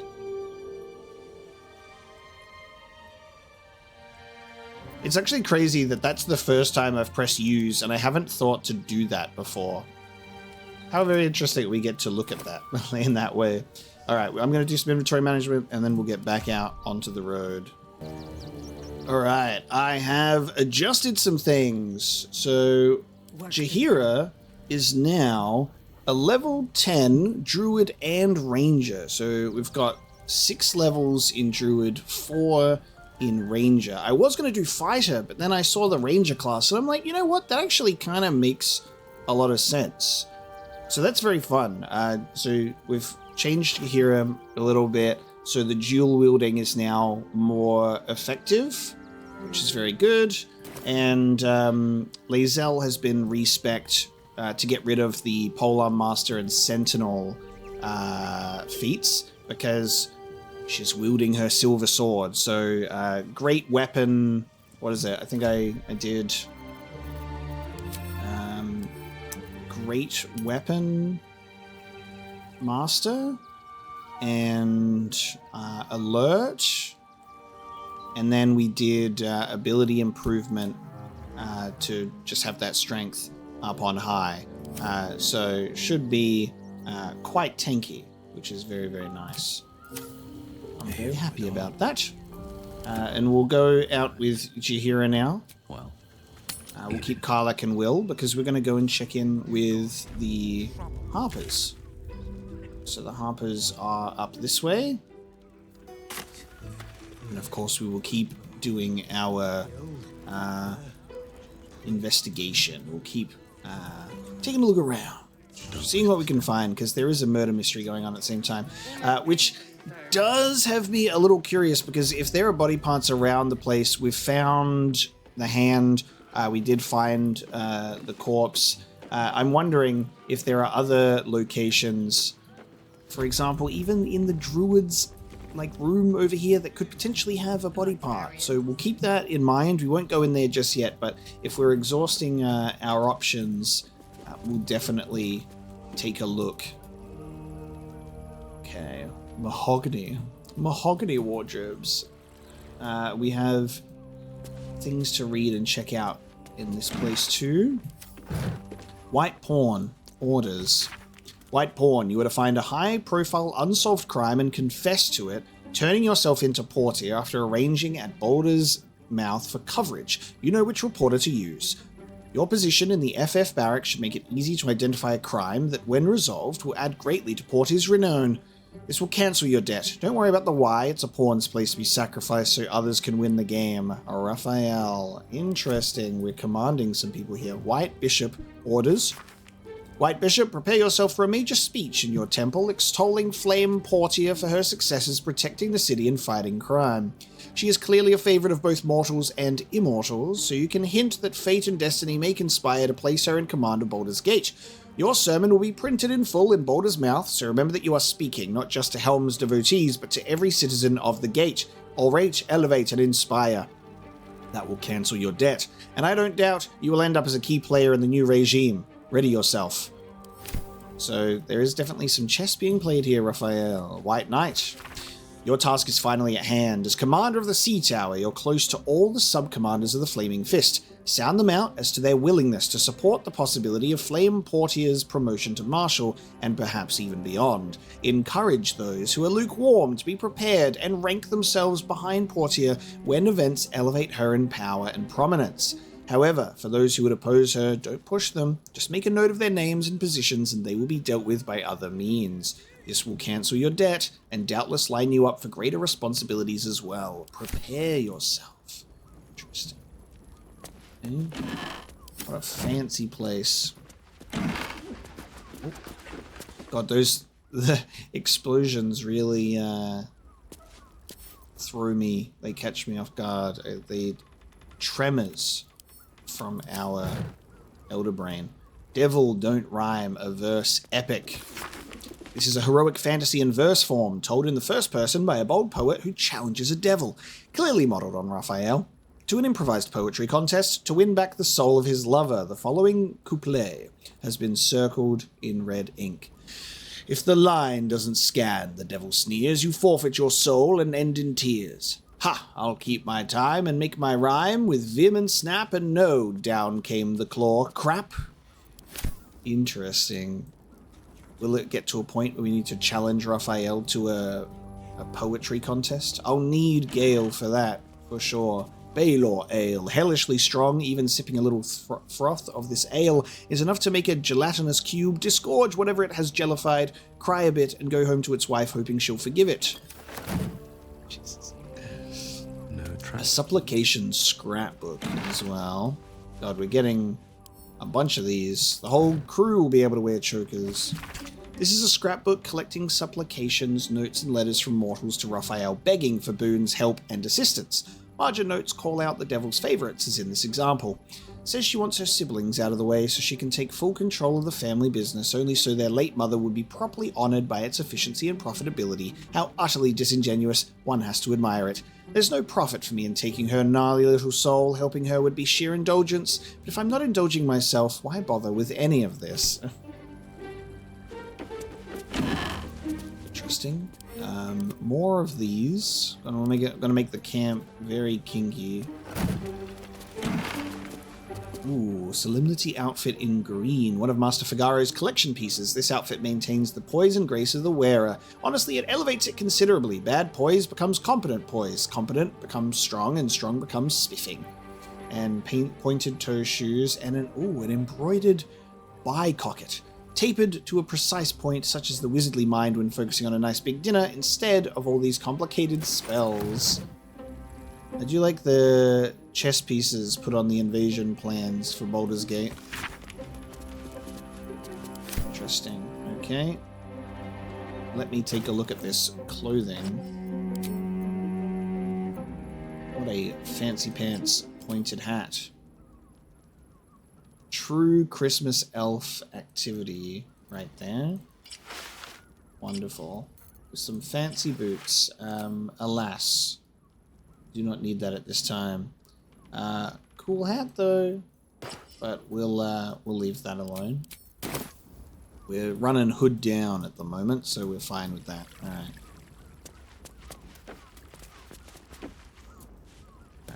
I laid in the devil's bed. It had to be done. Alright, out we go. The librarian does this thing when you're on a whip with all fours. Yeah, we'll ignore that for now. I'm gonna check back in with Matters as well.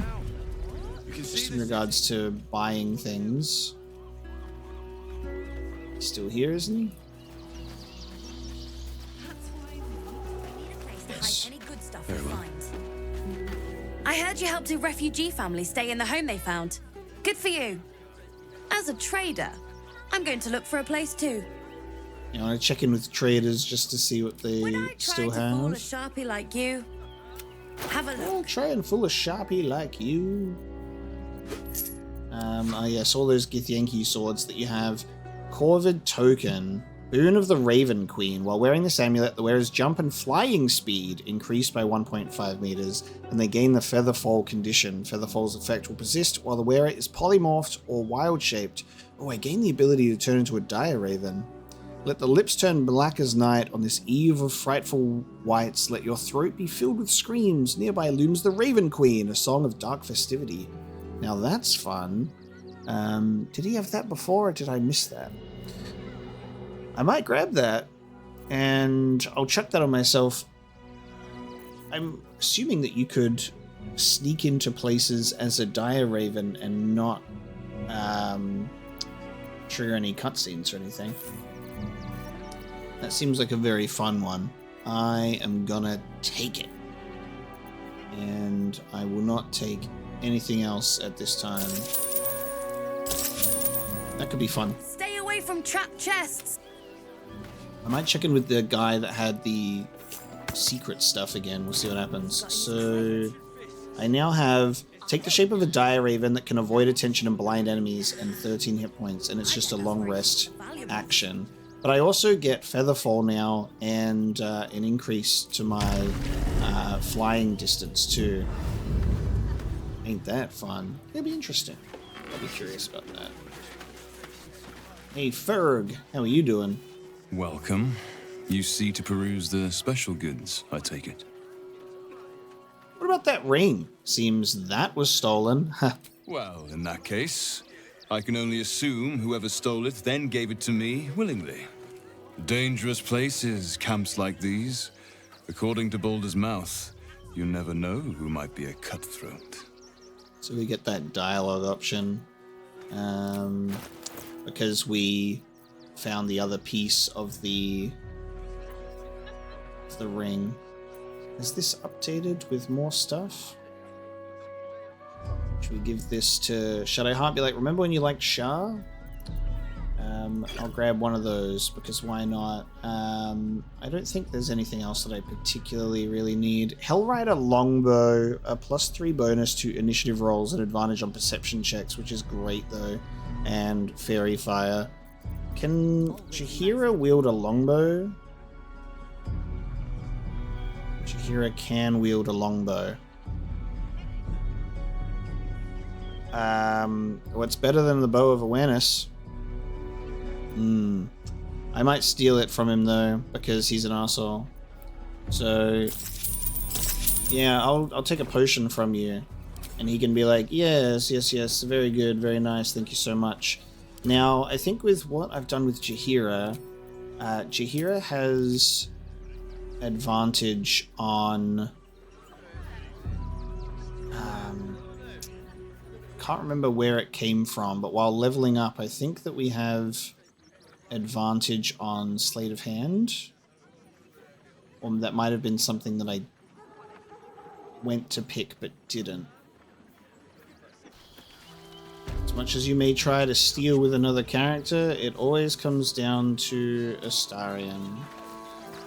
At the end of the day. Alright, what now?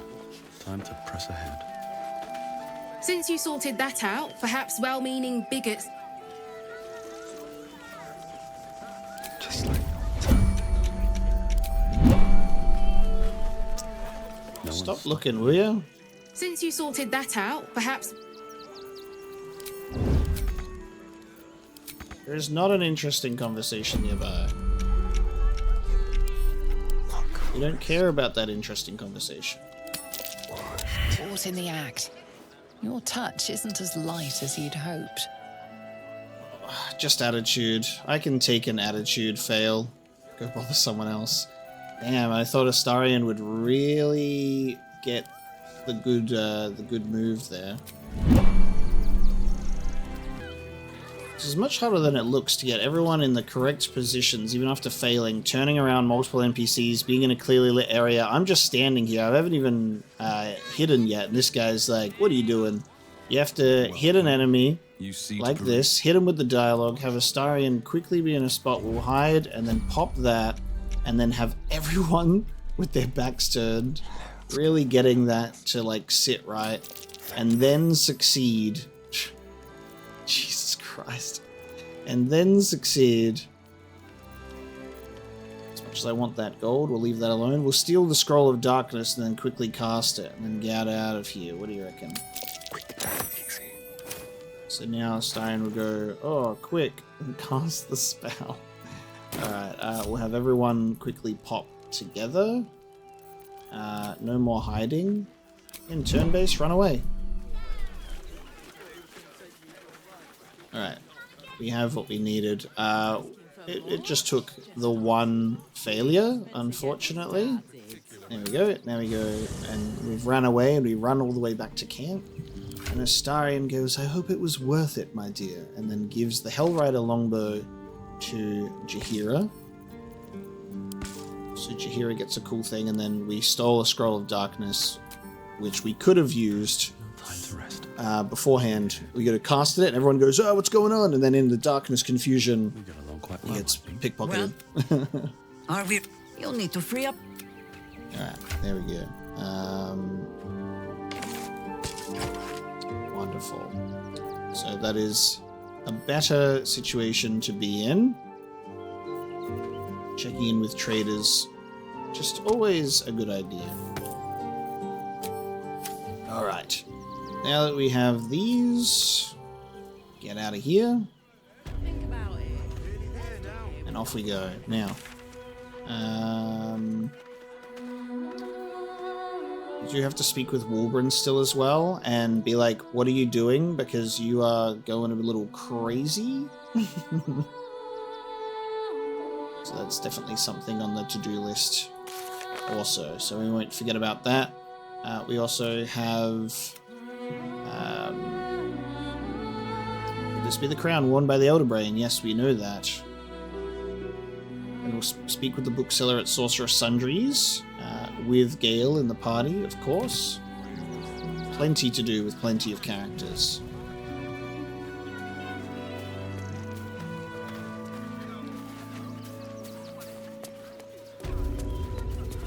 Please, keep bothering me.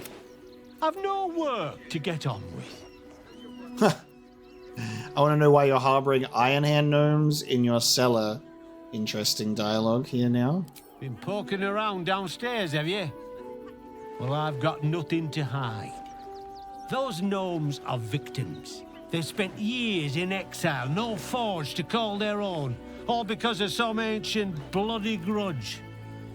The Gondians think they're the only ones fit to swing a hammer round here. They're wrong. One day they'll learn that the hard way. Until that happens, I'll give those iron hands a roof over their heads. Nothing wrong with it. Now clear off. You want anything else? Go to the shop. I've got work to do. So is there where that hatch goes? So is this little cave here, does that end up going underneath this spot? I guess so. Please, keep bothering me. Well, given this is in fact a blacksmith's, the shopkeeper can tell you more. This is why this guy fails to find love. We read all his pages in his room. Miserable guy.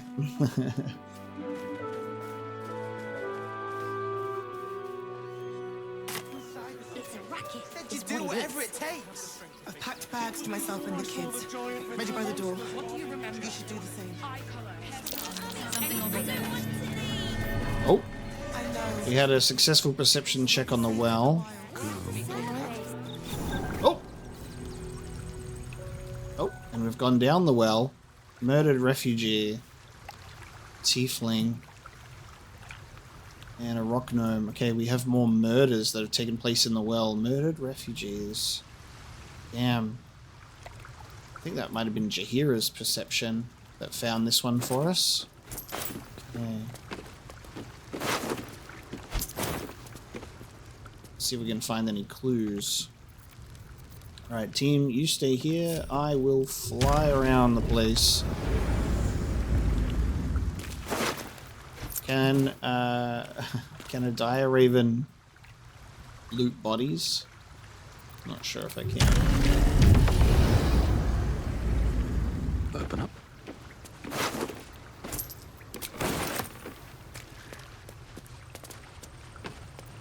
should be able to jump after me, actually, I reckon.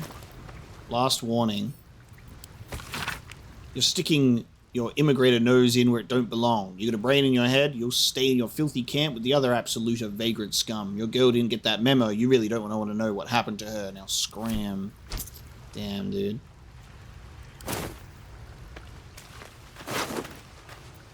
A broken lute. Is there a quest related to having a broken lute that we give to someone, or no? Interesting. So this has been blocked by a wheel here. Okay. So a murdered refugee. Murdered refugee hideout. Might be worth a look. Okay, you go.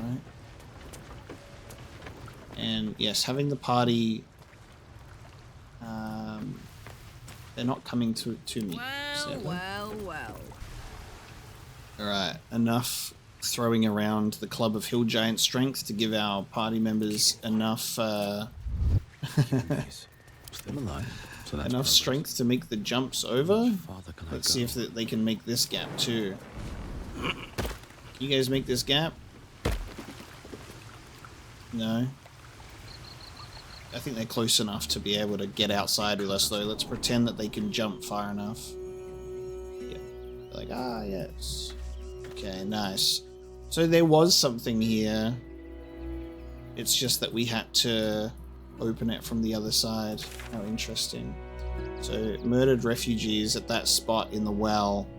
And then we can go and speak with Wulbren. We won't speak with Wulbren right now.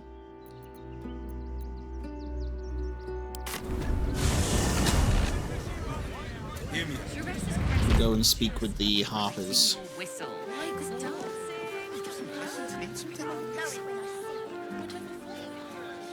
Give up a kidney for a tour of the Steelwatch Foundry.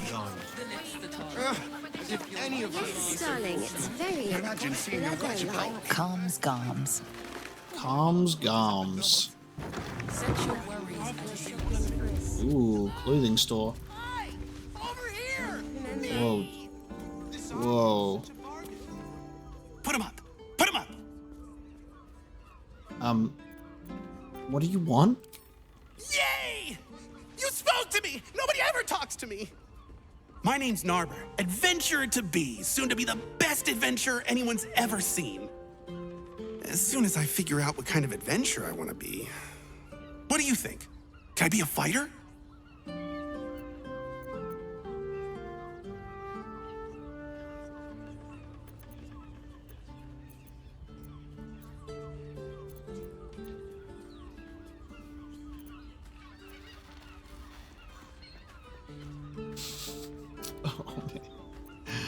Oh, the curiosity for so many of these things. Why don't you actually fight me and I'll tell you.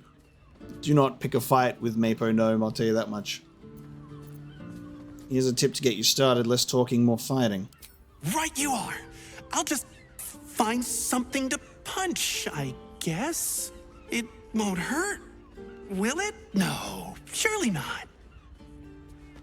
Seems like a good moment to talk. Roar! Roar! Roar! Are you scared?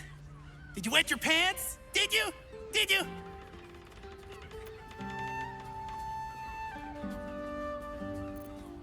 Let me guess, you've decided to try being a barbarian? That's right! You got it! Yay! So how did I do?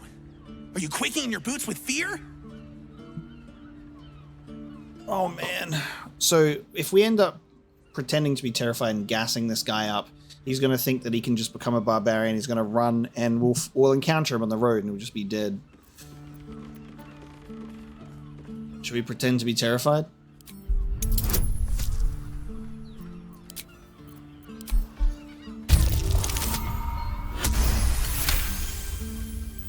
Yes! Naber has found his calling! Roar! Maybe not.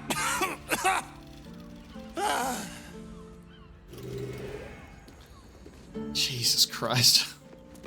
Happy birthday to you. Happy birthday trying to be a bard now? Happy birthday, dear. What is it this time? Bard? Yep, that's right. Help me out here.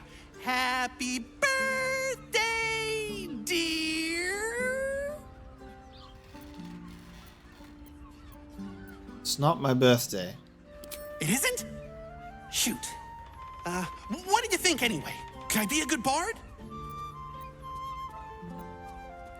Where's my birthday cake? Oh, sorry, shit. I didn't know bards had to bake too. Bless us with your gentle, holy spirit. No. Trying to be a cleric now? Spirit, your powers, your divine powers. Bother. Oh my god, this is... What are you doing? I'm praying. Is that not how it goes? What god are you praying to? There's more than one? Shit. This man's incompetence is stunning as he cycles through all the classes. Druid?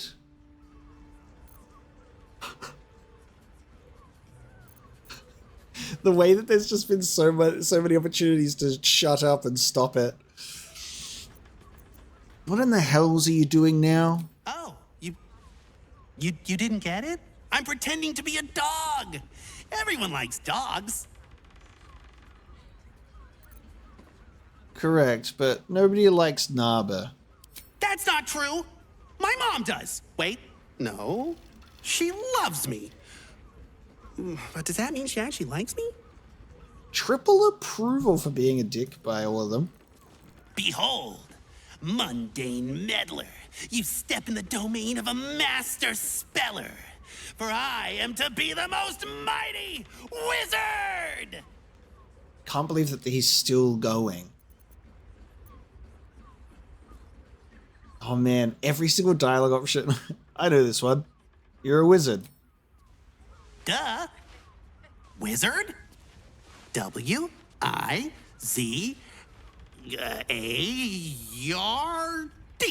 Wizard. That's spelling. Wizards cast spells, idiot. Oh, whoopsie. Oh my god. Know any fiendish philanthropists? Fickle fey financiers? Eldritch employers? I want to make a pact. So we'll turn this guy into a warlock. We'll be like, yeah, sure. I know Mizora back at home.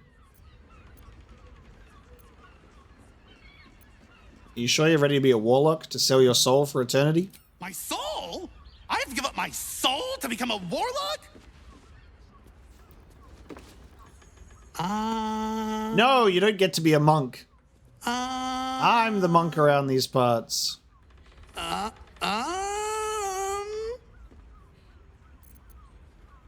I get to join in now because it's finally my class. I'm just scared that when I tell him to like shut up, you idiot, that it'll stop him entirely, and I'm entertaining his stupidity right now. Join in. Oh, hi. I didn't see you there. I was in deep meditation, see? Isn't peace and quiet just the best? I've decided to become a monk. I'm gonna be the best monk there ever was! I love the peace and quiet and then yelling. I doubt you'll find peace, but the rest of us might if we're lucky. You're funny. And mean. Boo! Bet you didn't even see me coming. I'm a shadow, a master of sneakery, a rogue! Something I just noticed is when we're actually able to look at him, I think he's changing what was actually... I saw... He doesn't have a class, but there was a concentration on something before, and I just missed that. Unfortunately, I don't get to see that in here. Oh, I didn't notice that Carilla asked us about paying Raphael a visit. We'll have to go check in with her. Was someone talking? I hear them, but I can't see them. Oh, I might be too good at this. What if no one ever sees me again? What if no one ever talks to me again? No! Speak. Oh, maybe I was accidentally looking at Jaheira that had concentration guidance and I confused myself. Maybe. If not a rogue, then a ranger. I'm great at chasing things down. Look, a displacer beast. Go after it. What? Where? Wait a minute. You were pulling my leg. Good one. But you're not getting rid of old Naber that easily. Oh my god, what if this dude just shows up at camp and then just annoys me for the rest of my life? Perhaps the answer was deep inside me all along. An ancient spark of arcana. Yes, I was born to be a sorcerer! I can feel it! Why do I keep talking to this idiot? Why? Why? What idiot? Where? Where? Oh, you meant me? Good one.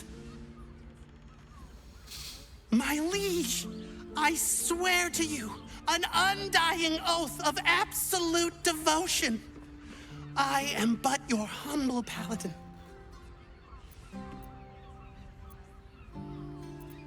Are we at the end? Have we reached the end?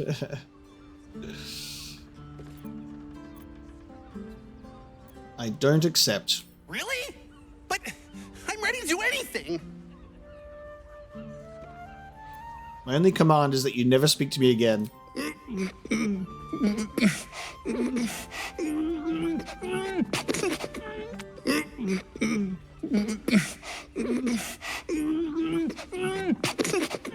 This is so uncomfortable for my ears. I'm just too excited to talk to you.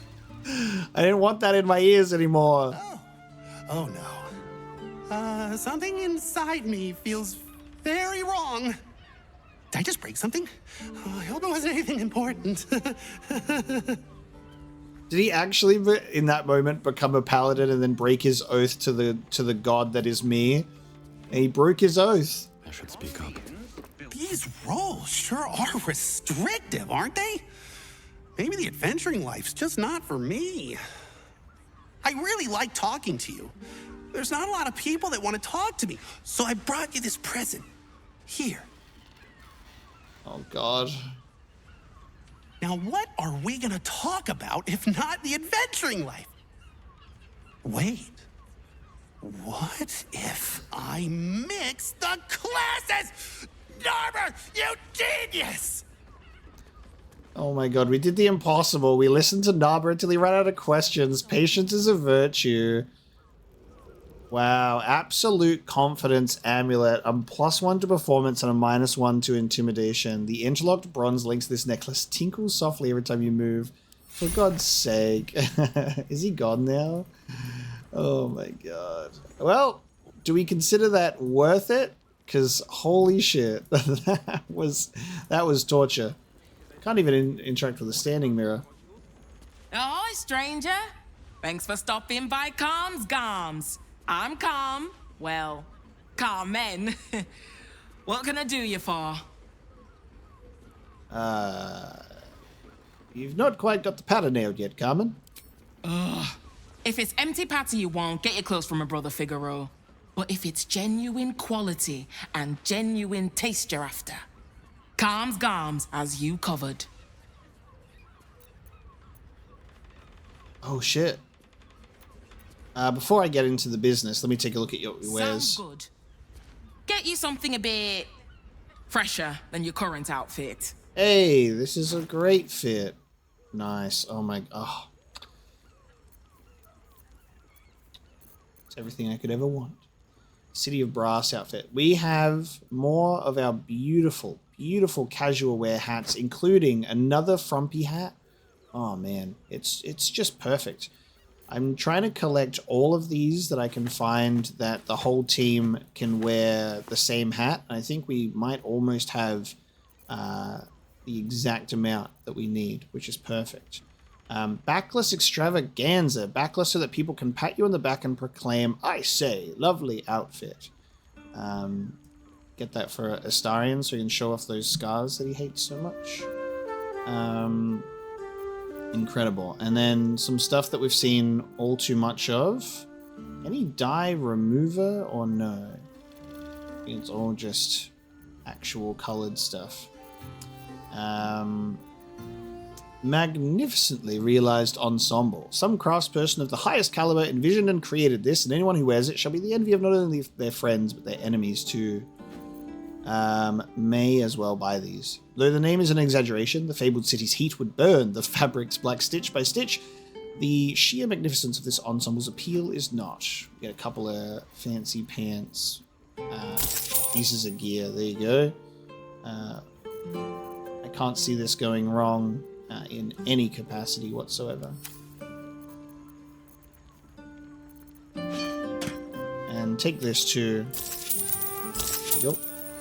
We don't need that. Remember, Calm's Garms, here for all your fashion needs. Dressed like nobles in Baldur's Gate. Let's have a look. Wonderful. Not looking like a jester right now. Will already looks fancy enough in his normal wear. Did we buy the... We didn't buy the backless piece. God, that's fancy, isn't it? There you go, there's our fancy pants Will walking around the place. That'll do. Time for a natter. Oh, stranger. Thanks for stopping by Calm's Garms. I'm Calm. Well, Carmen. What can I do you for? Love repeating it to a different character. So you don't get on with your brother. You wouldn't either, if you knew him like I did.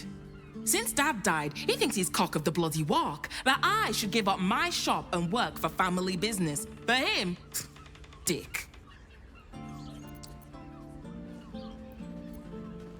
Maybe Figaro wanted his sister close. You just lost your dad after all. Maybe you should keep your nose out of where it doesn't bloody belong. Now, you want clothes or not? Well, your brother's in danger. I found his name on a serial killer's list. A killer? That's... God. I've no love from my brother, but that's extreme. He doesn't deserve that. Thanks for warning me, but it's him that needs warning, and he never listens to me. We'll have to take a look at that then, won't we? As it could have. The car These boots have seen everything.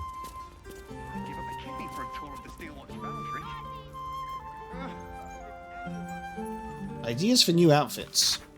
Ankle scarves, oxbow ties, bucket hats could be fashionable. Displacer cloaks, hard to source outside of the circus. Face ruffs and two-person waistcoats. Oh man, incredible. A letter from Figaro and a scented letter.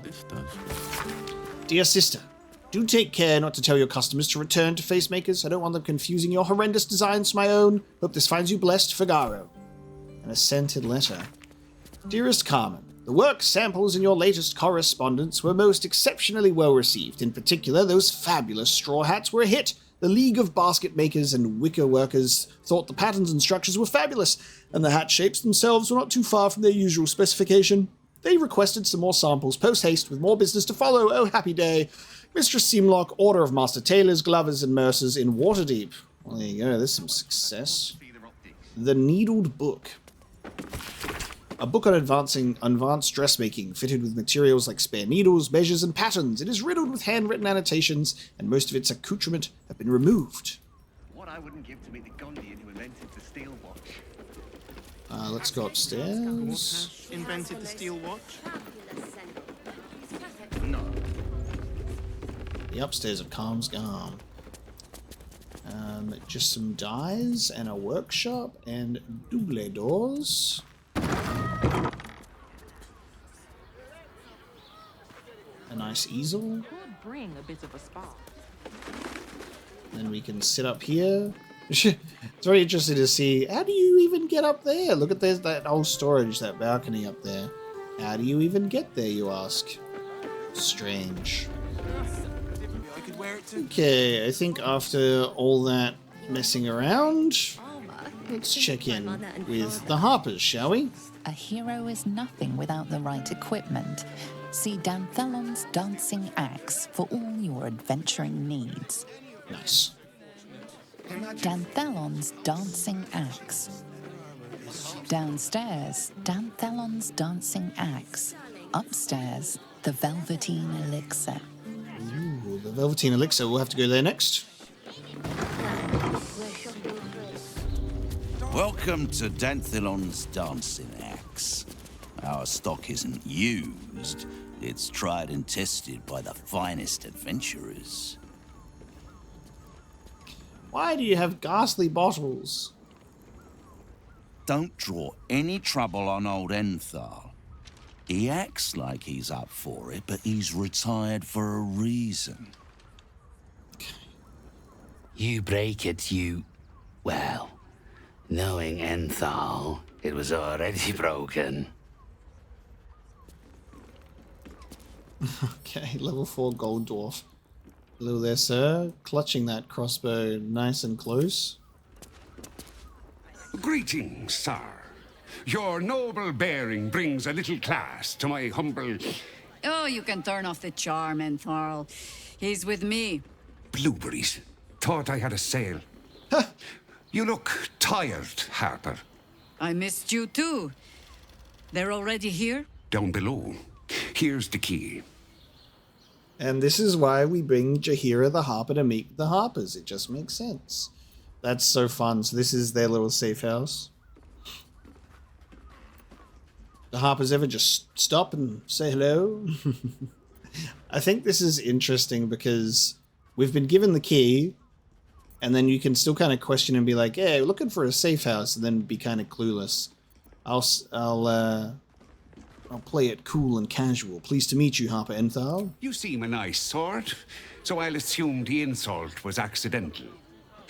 Entharl's no Harper, and claims no love for those who are.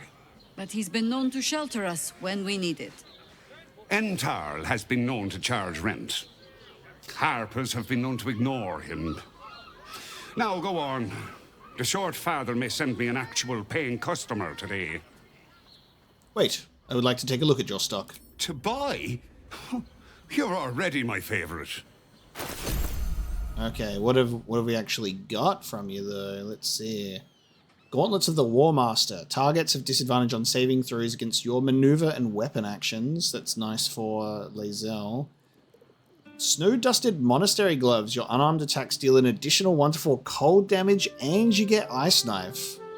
Cracking your knuckles in these gloves dislodges puffy drifts of snow from your fingers. That's fun.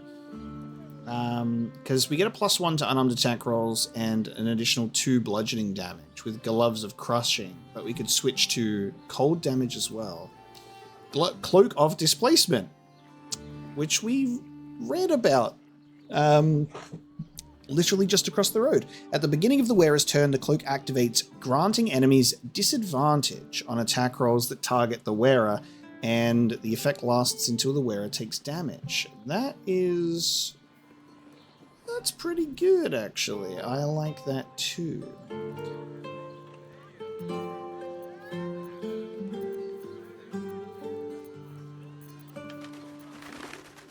Garb of the Land and Sky. While using Patient Defense, you also benefit from the effect of Blade Ward, and while using Step of the Wind, your next attack roll has advantage and deals an additional 1 to 8 force damage. Nice. Long ago, Kashigo was a warrior, bedecked in an enormous set of plate steel, its shoulder pauldrons fashioned like great antlered stags. His arrival on a battlefield spelled doom for the enemy. Yet this armor, so light and fine, speaks nothing to that legacy. It's interesting to think about, monk clothing, and then be like, Kashigo was a warrior with a lot of heavy armor. Horns of the Berserker. Hello. You gain a +2 bonus to attack rolls when attacking creatures that have already taken damage.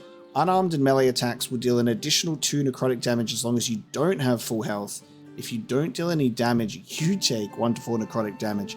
That's got nothing to do with being in Berserker at all. This was created by a designer and an enchanter who were going through a messy divorce at the time. As such, the armor is filled with active aggressive rage. It also makes you feel like you've wasted the last 10 years picking up after a complete tit. That is incredible. Love that. So that's the berserk part about that. Harmonic Dueler grants mellow harmony. Unsheathed, the steel of this rapier shivers and thrums mellifluously in response to nearby surfaces. The motion brings to mind an actor struck with pre-show nerves.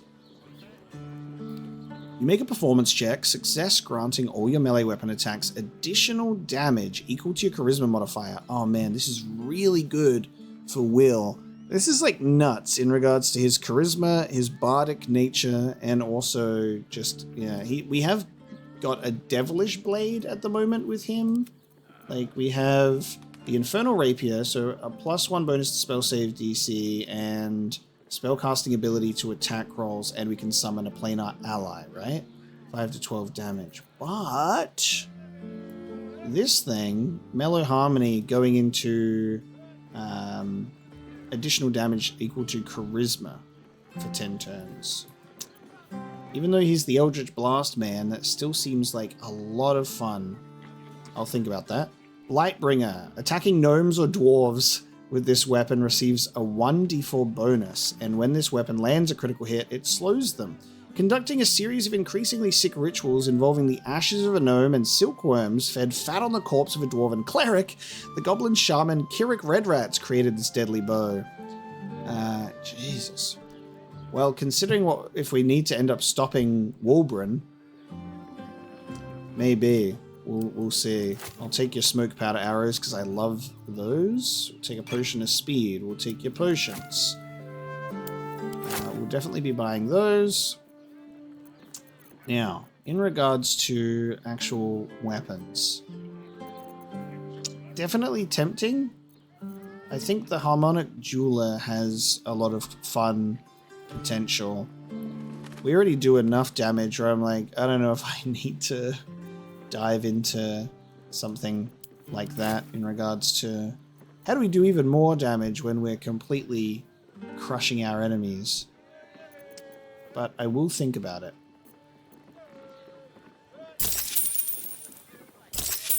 I will exchange those with you, good sir. Thank you very much. A pleasure. Jaheira needs more friends like you. Right, Sommy. You're on the door till our friends are done. Gods forbid we do any business today. Okay. Oh, so they're gonna... they're blocking the path while we are doing our business meeting, and then we can go down below. Very fun.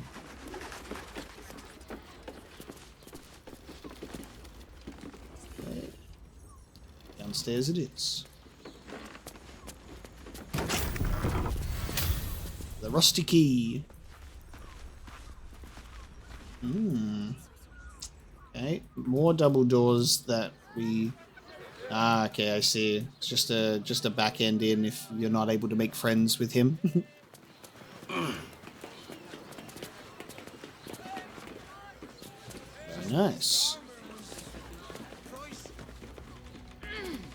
Everybody take your turns getting down, please.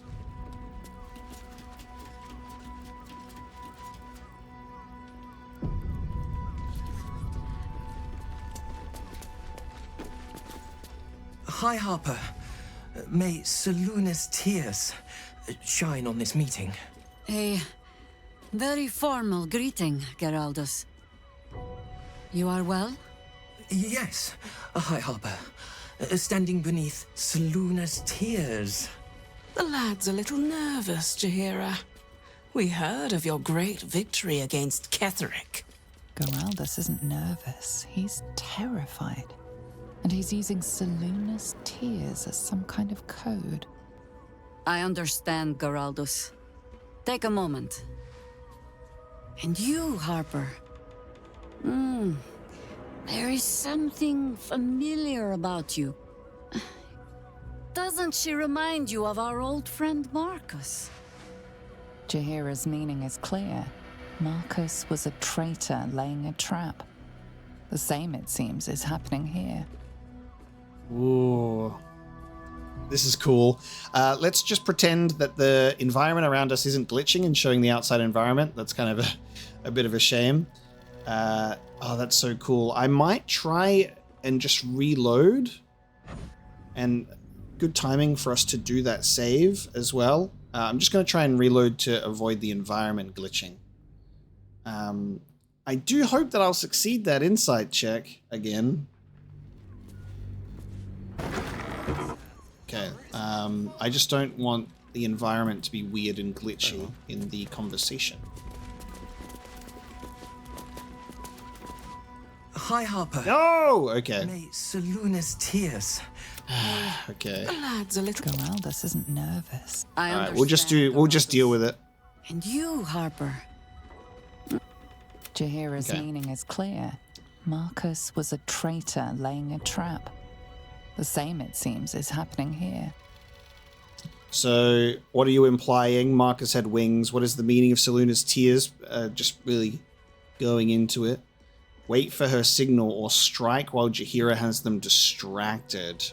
Let's go for the surprise. If this is a trap and if this is someone that is not on our side, this could be a praise the absolute moment.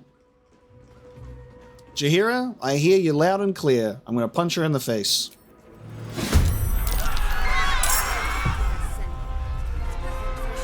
Oh god, how are these people aware of it? They're outside. We're downstairs in the basement. Oh, they're doppelgangers. Oh no, what happened to the real Harpers? Shelvin, Layson, and Lessine. And then, Thonos. They're surprised. Take that. And then we have Harper Geraldus with us. That's so weird, huh? Alright. Jaheira's going first in the turn order. And we've got a bunch of new spells and actions to play around with. Are these both next to each other? Will I be able to do... I think I might be able to get both of these with one of our cool things. We have Horde Breaker here. Yes. Oh, or not. That didn't work how I wanted it to, unless... Oh, hang on, the follow-up. There we go. Oh, they were not close enough to each other for it to have worked, sadly.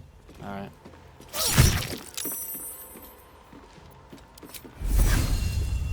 Oopsie. Okay, Karlak's turn.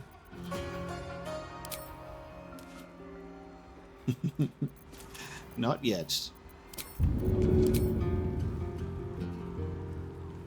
That's it. Oh, it got them down on here as well. That's hilarious.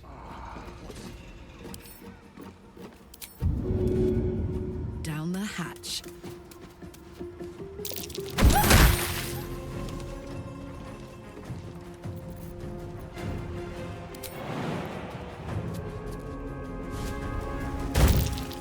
Oh, don't save from that. That would have been fun.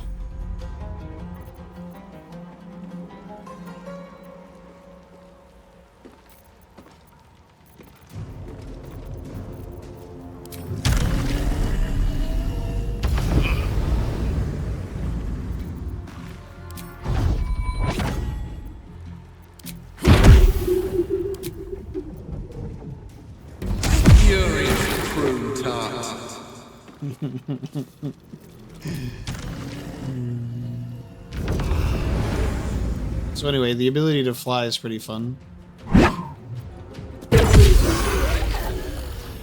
Gav.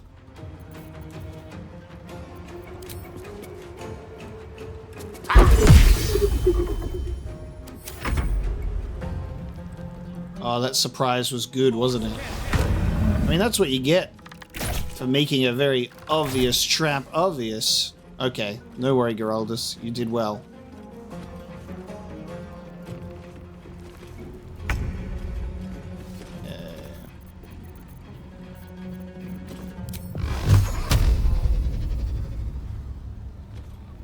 Disadvantage Mind Reader. Okay. It's gone so quiet all of a sudden. There we go. Okay, considering you can't even make it there, what are you doing? Let's get you up there. What? The game just totally fucked me. It's like, you can get up there, and then the game said, no, you can't. What the fuck?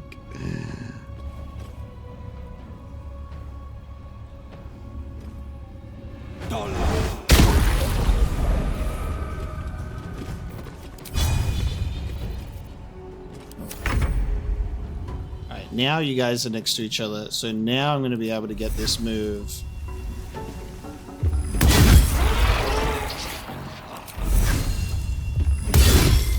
Nice. 2 left. Lun. Gods, it's hot in here. Oh. That was not what I meant to press. You're not gonna like this, mate.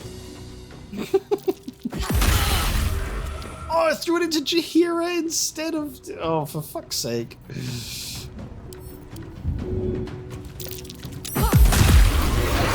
you go. How many has she brought to Baal's side? Hemzol, Lun, and Gav. How many more Harpers dead? Damn it, dude. That's so fucked. Well, the doppelgangers fell to a very obvious blunder. A Harper that was still on our side. I need a quick word. Did I get it right? Shaluna's tears. It is said no false face can stand beneath their light. An old code, Harper. But yes, you got it right. Now I need your report. We had eyes on suspected cultists in the city, like you asked. We thought we were tracking them, but... They were tracking you instead. Evidently. Doppelgangers. And they're not just working with the cult, High Harper. They're part of it. Baalists, I think. Sworn to Orin the Red, yes. We've already had the pleasure. Go on. Everything seemed fine until your latest orders. Until we started to search for the Rashomon. They struck the same night. I woke to one of them strangling Chelvin, while smiling at me out of her face. She said... It said... that I'd report back to you as normal.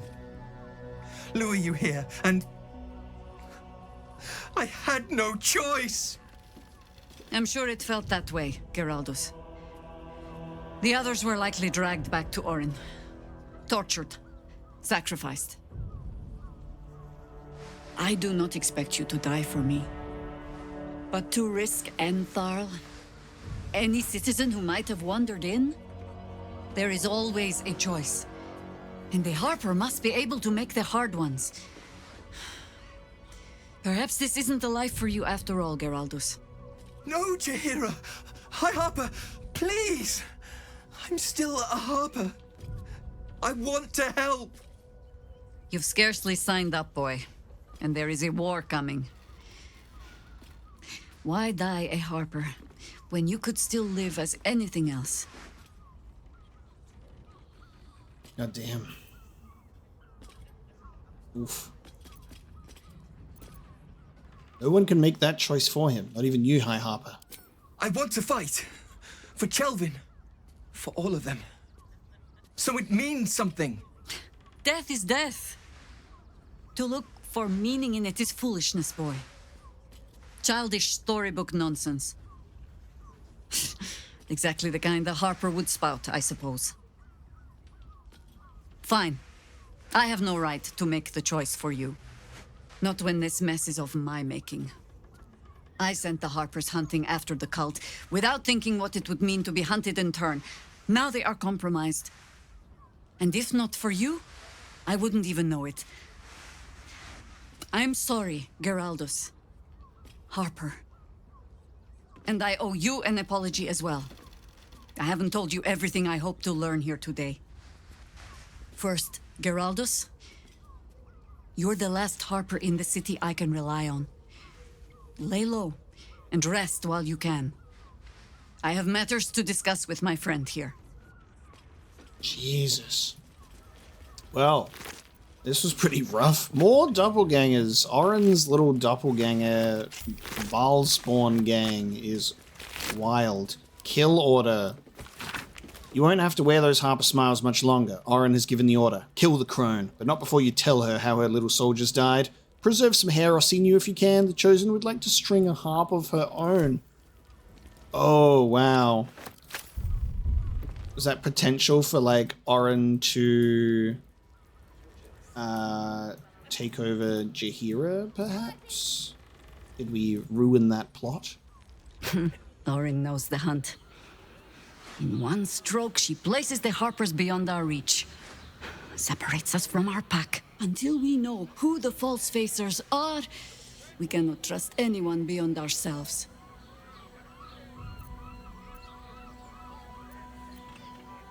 We're isolated. This is exactly what Oren wanted. And I was so busy telling you not to take her bait that I scarcely felt the hook in my own mouth. I have not been overly generous with the truth. I came here to learn of the Chosen, true enough. But I set my Harper searching for someone else, too.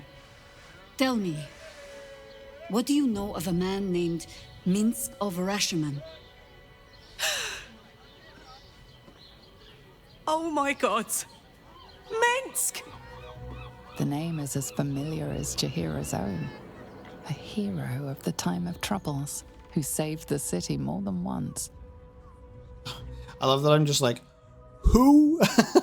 Everyone else knows. He traveled with you back in the old days. God. I assume that these are all, like, earlier Baldur's Gate game adventures. It certainly feels that way. Like, Minsk and Jaheira are most likely, you know, from those earlier Baldur's Gate games. And if you're a fan of the series and you're a Baldurian, you're like, whoa! And I'm just like, yes, I definitely know this person.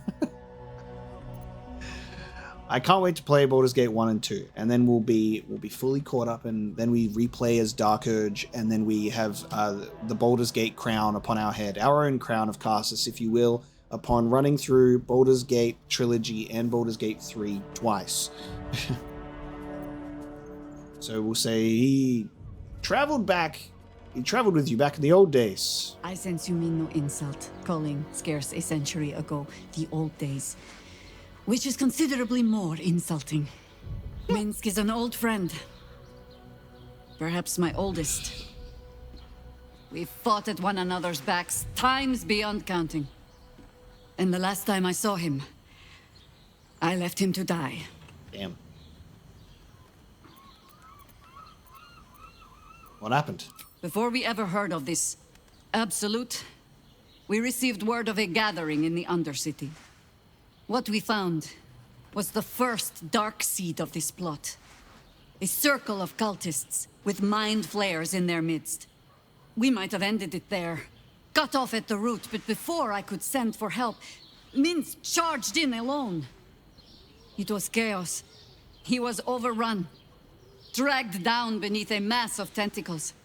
I had a choice. Stay and let word of this cult die with us, or leave him and live to fight another day.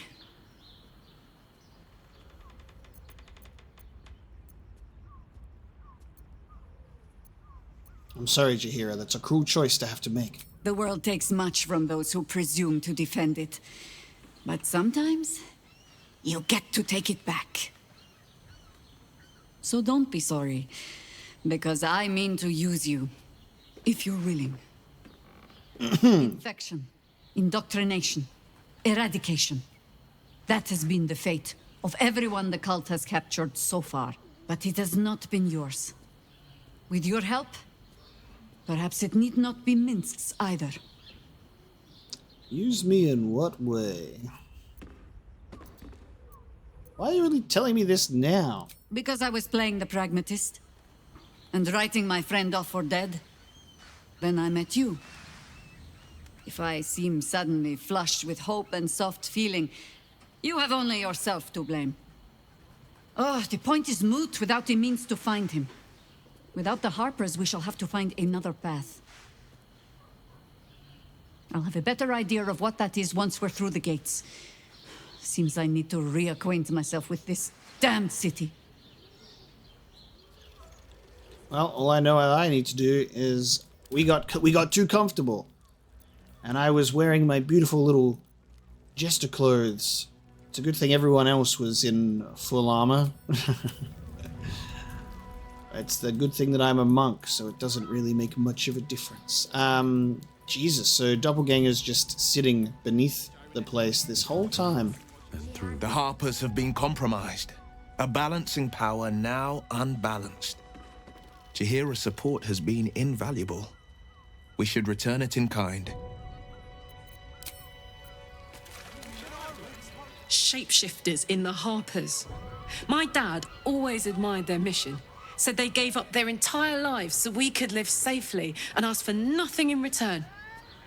We'll rout them, right? For the city and for Dad. And for Dad! I love that. That's beautiful. Let's go back to the camp. We'll see if the other people have things to say about this. Because it's about time that we long rest, regardless. So much for the cavalry riding to our rescue. This is what we get for putting our faith in a network of spies, I suppose.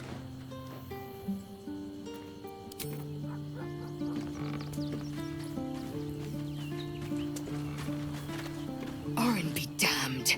Her bloody fingerprints are all over this city.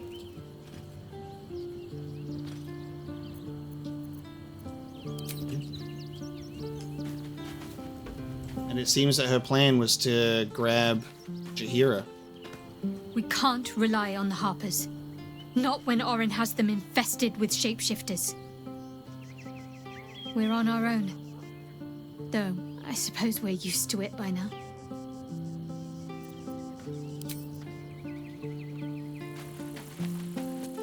Even the venerable Harpers are compromised by the Absolute's poison. A grim turn of events, but one we must take in our stride.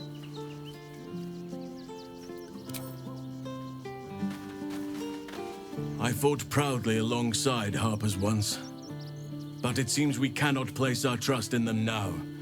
Not while Orin has their ranks infiltrated. God damn. And are we still nervous about one in the camp, or was the plan for Jaheira to be taken? I do not know. But we will rest now. It's the end of the day.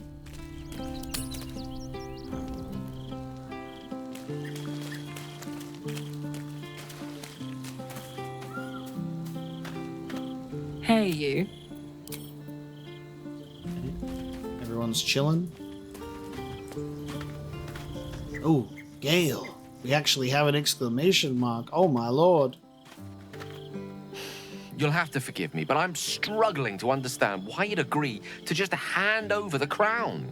Especially for a bloody hammer. Because you want the crown, my dear boy. Look at me, I'm well dressed now, so I hold my pinky in the air as I say this, boy.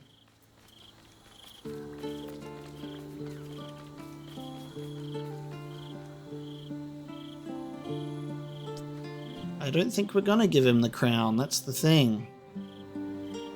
Because we're gonna try and get out of this this deal that we've made too, so we need to find the contract. So I'll say, don't worry, I said what Raphael wanted to hear. I have no intention of giving him the crown. I'm glad to hear it. But you realize we can't just tell him we changed our minds. For now, our plan must remain the same. We go to Sorcerer's Sundries and learn about that crown. And pray the devil doesn't get there first. All right, buddy. How can I help? Wonderful. Gotcha. Well, all right then. Let's go to bed.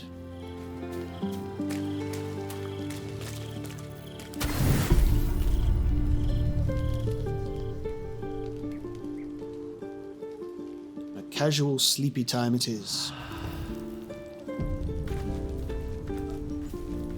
Anyone want anything in the morning?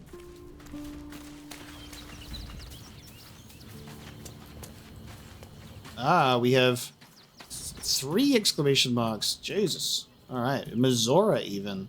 Oh, I wonder if that's a follow-up on making a deal with the devil. It'd be interesting.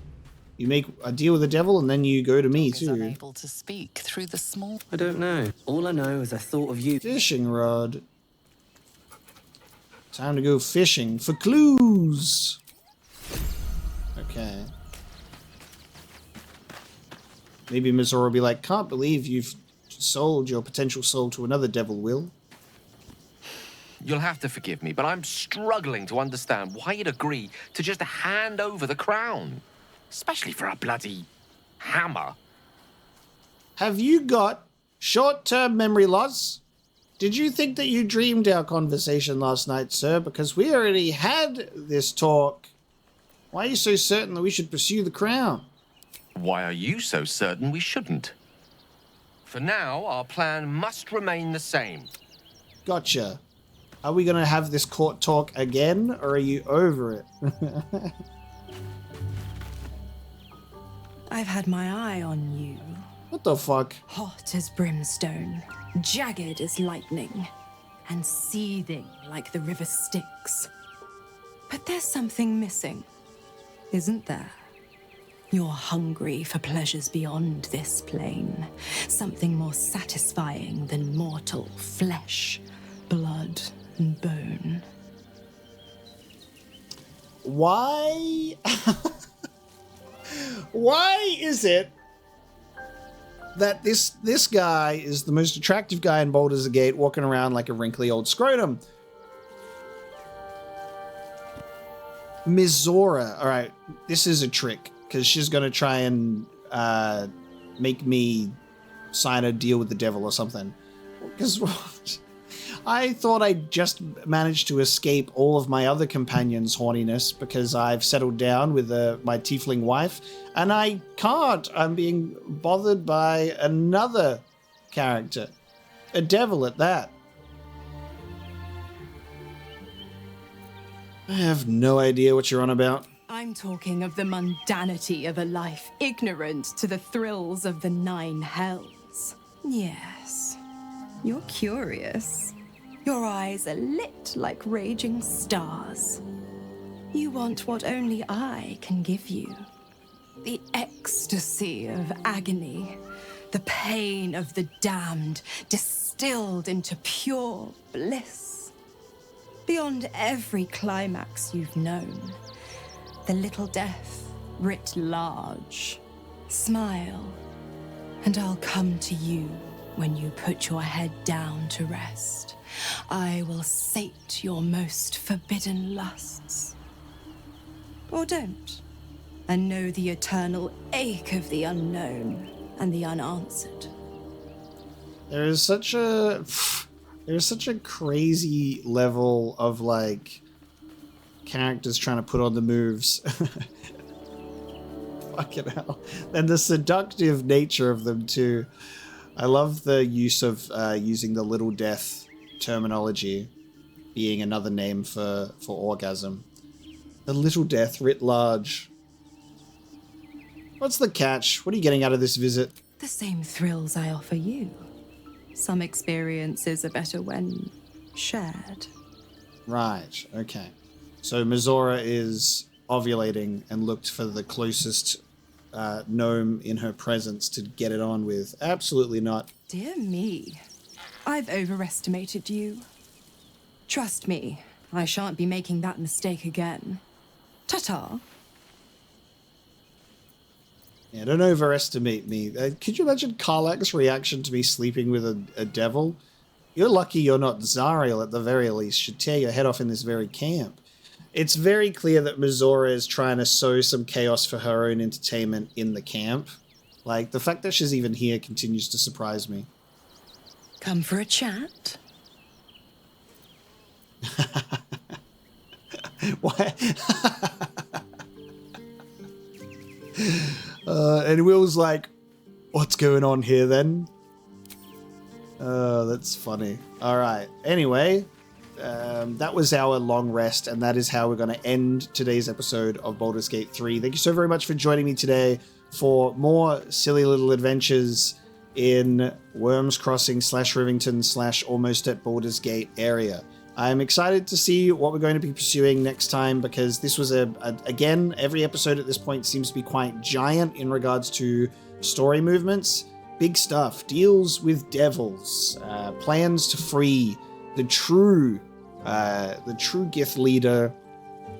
Also, Harper's being infiltrated, Jaheira's plan to be abducted, Orin's plan to abduct Jaheira thwarted, Mizora proposing us for sex. It's everything you could ever want and more. What will happen next time? I cannot wait to see and find out. Thank you so much for joining me today. I'll see you then.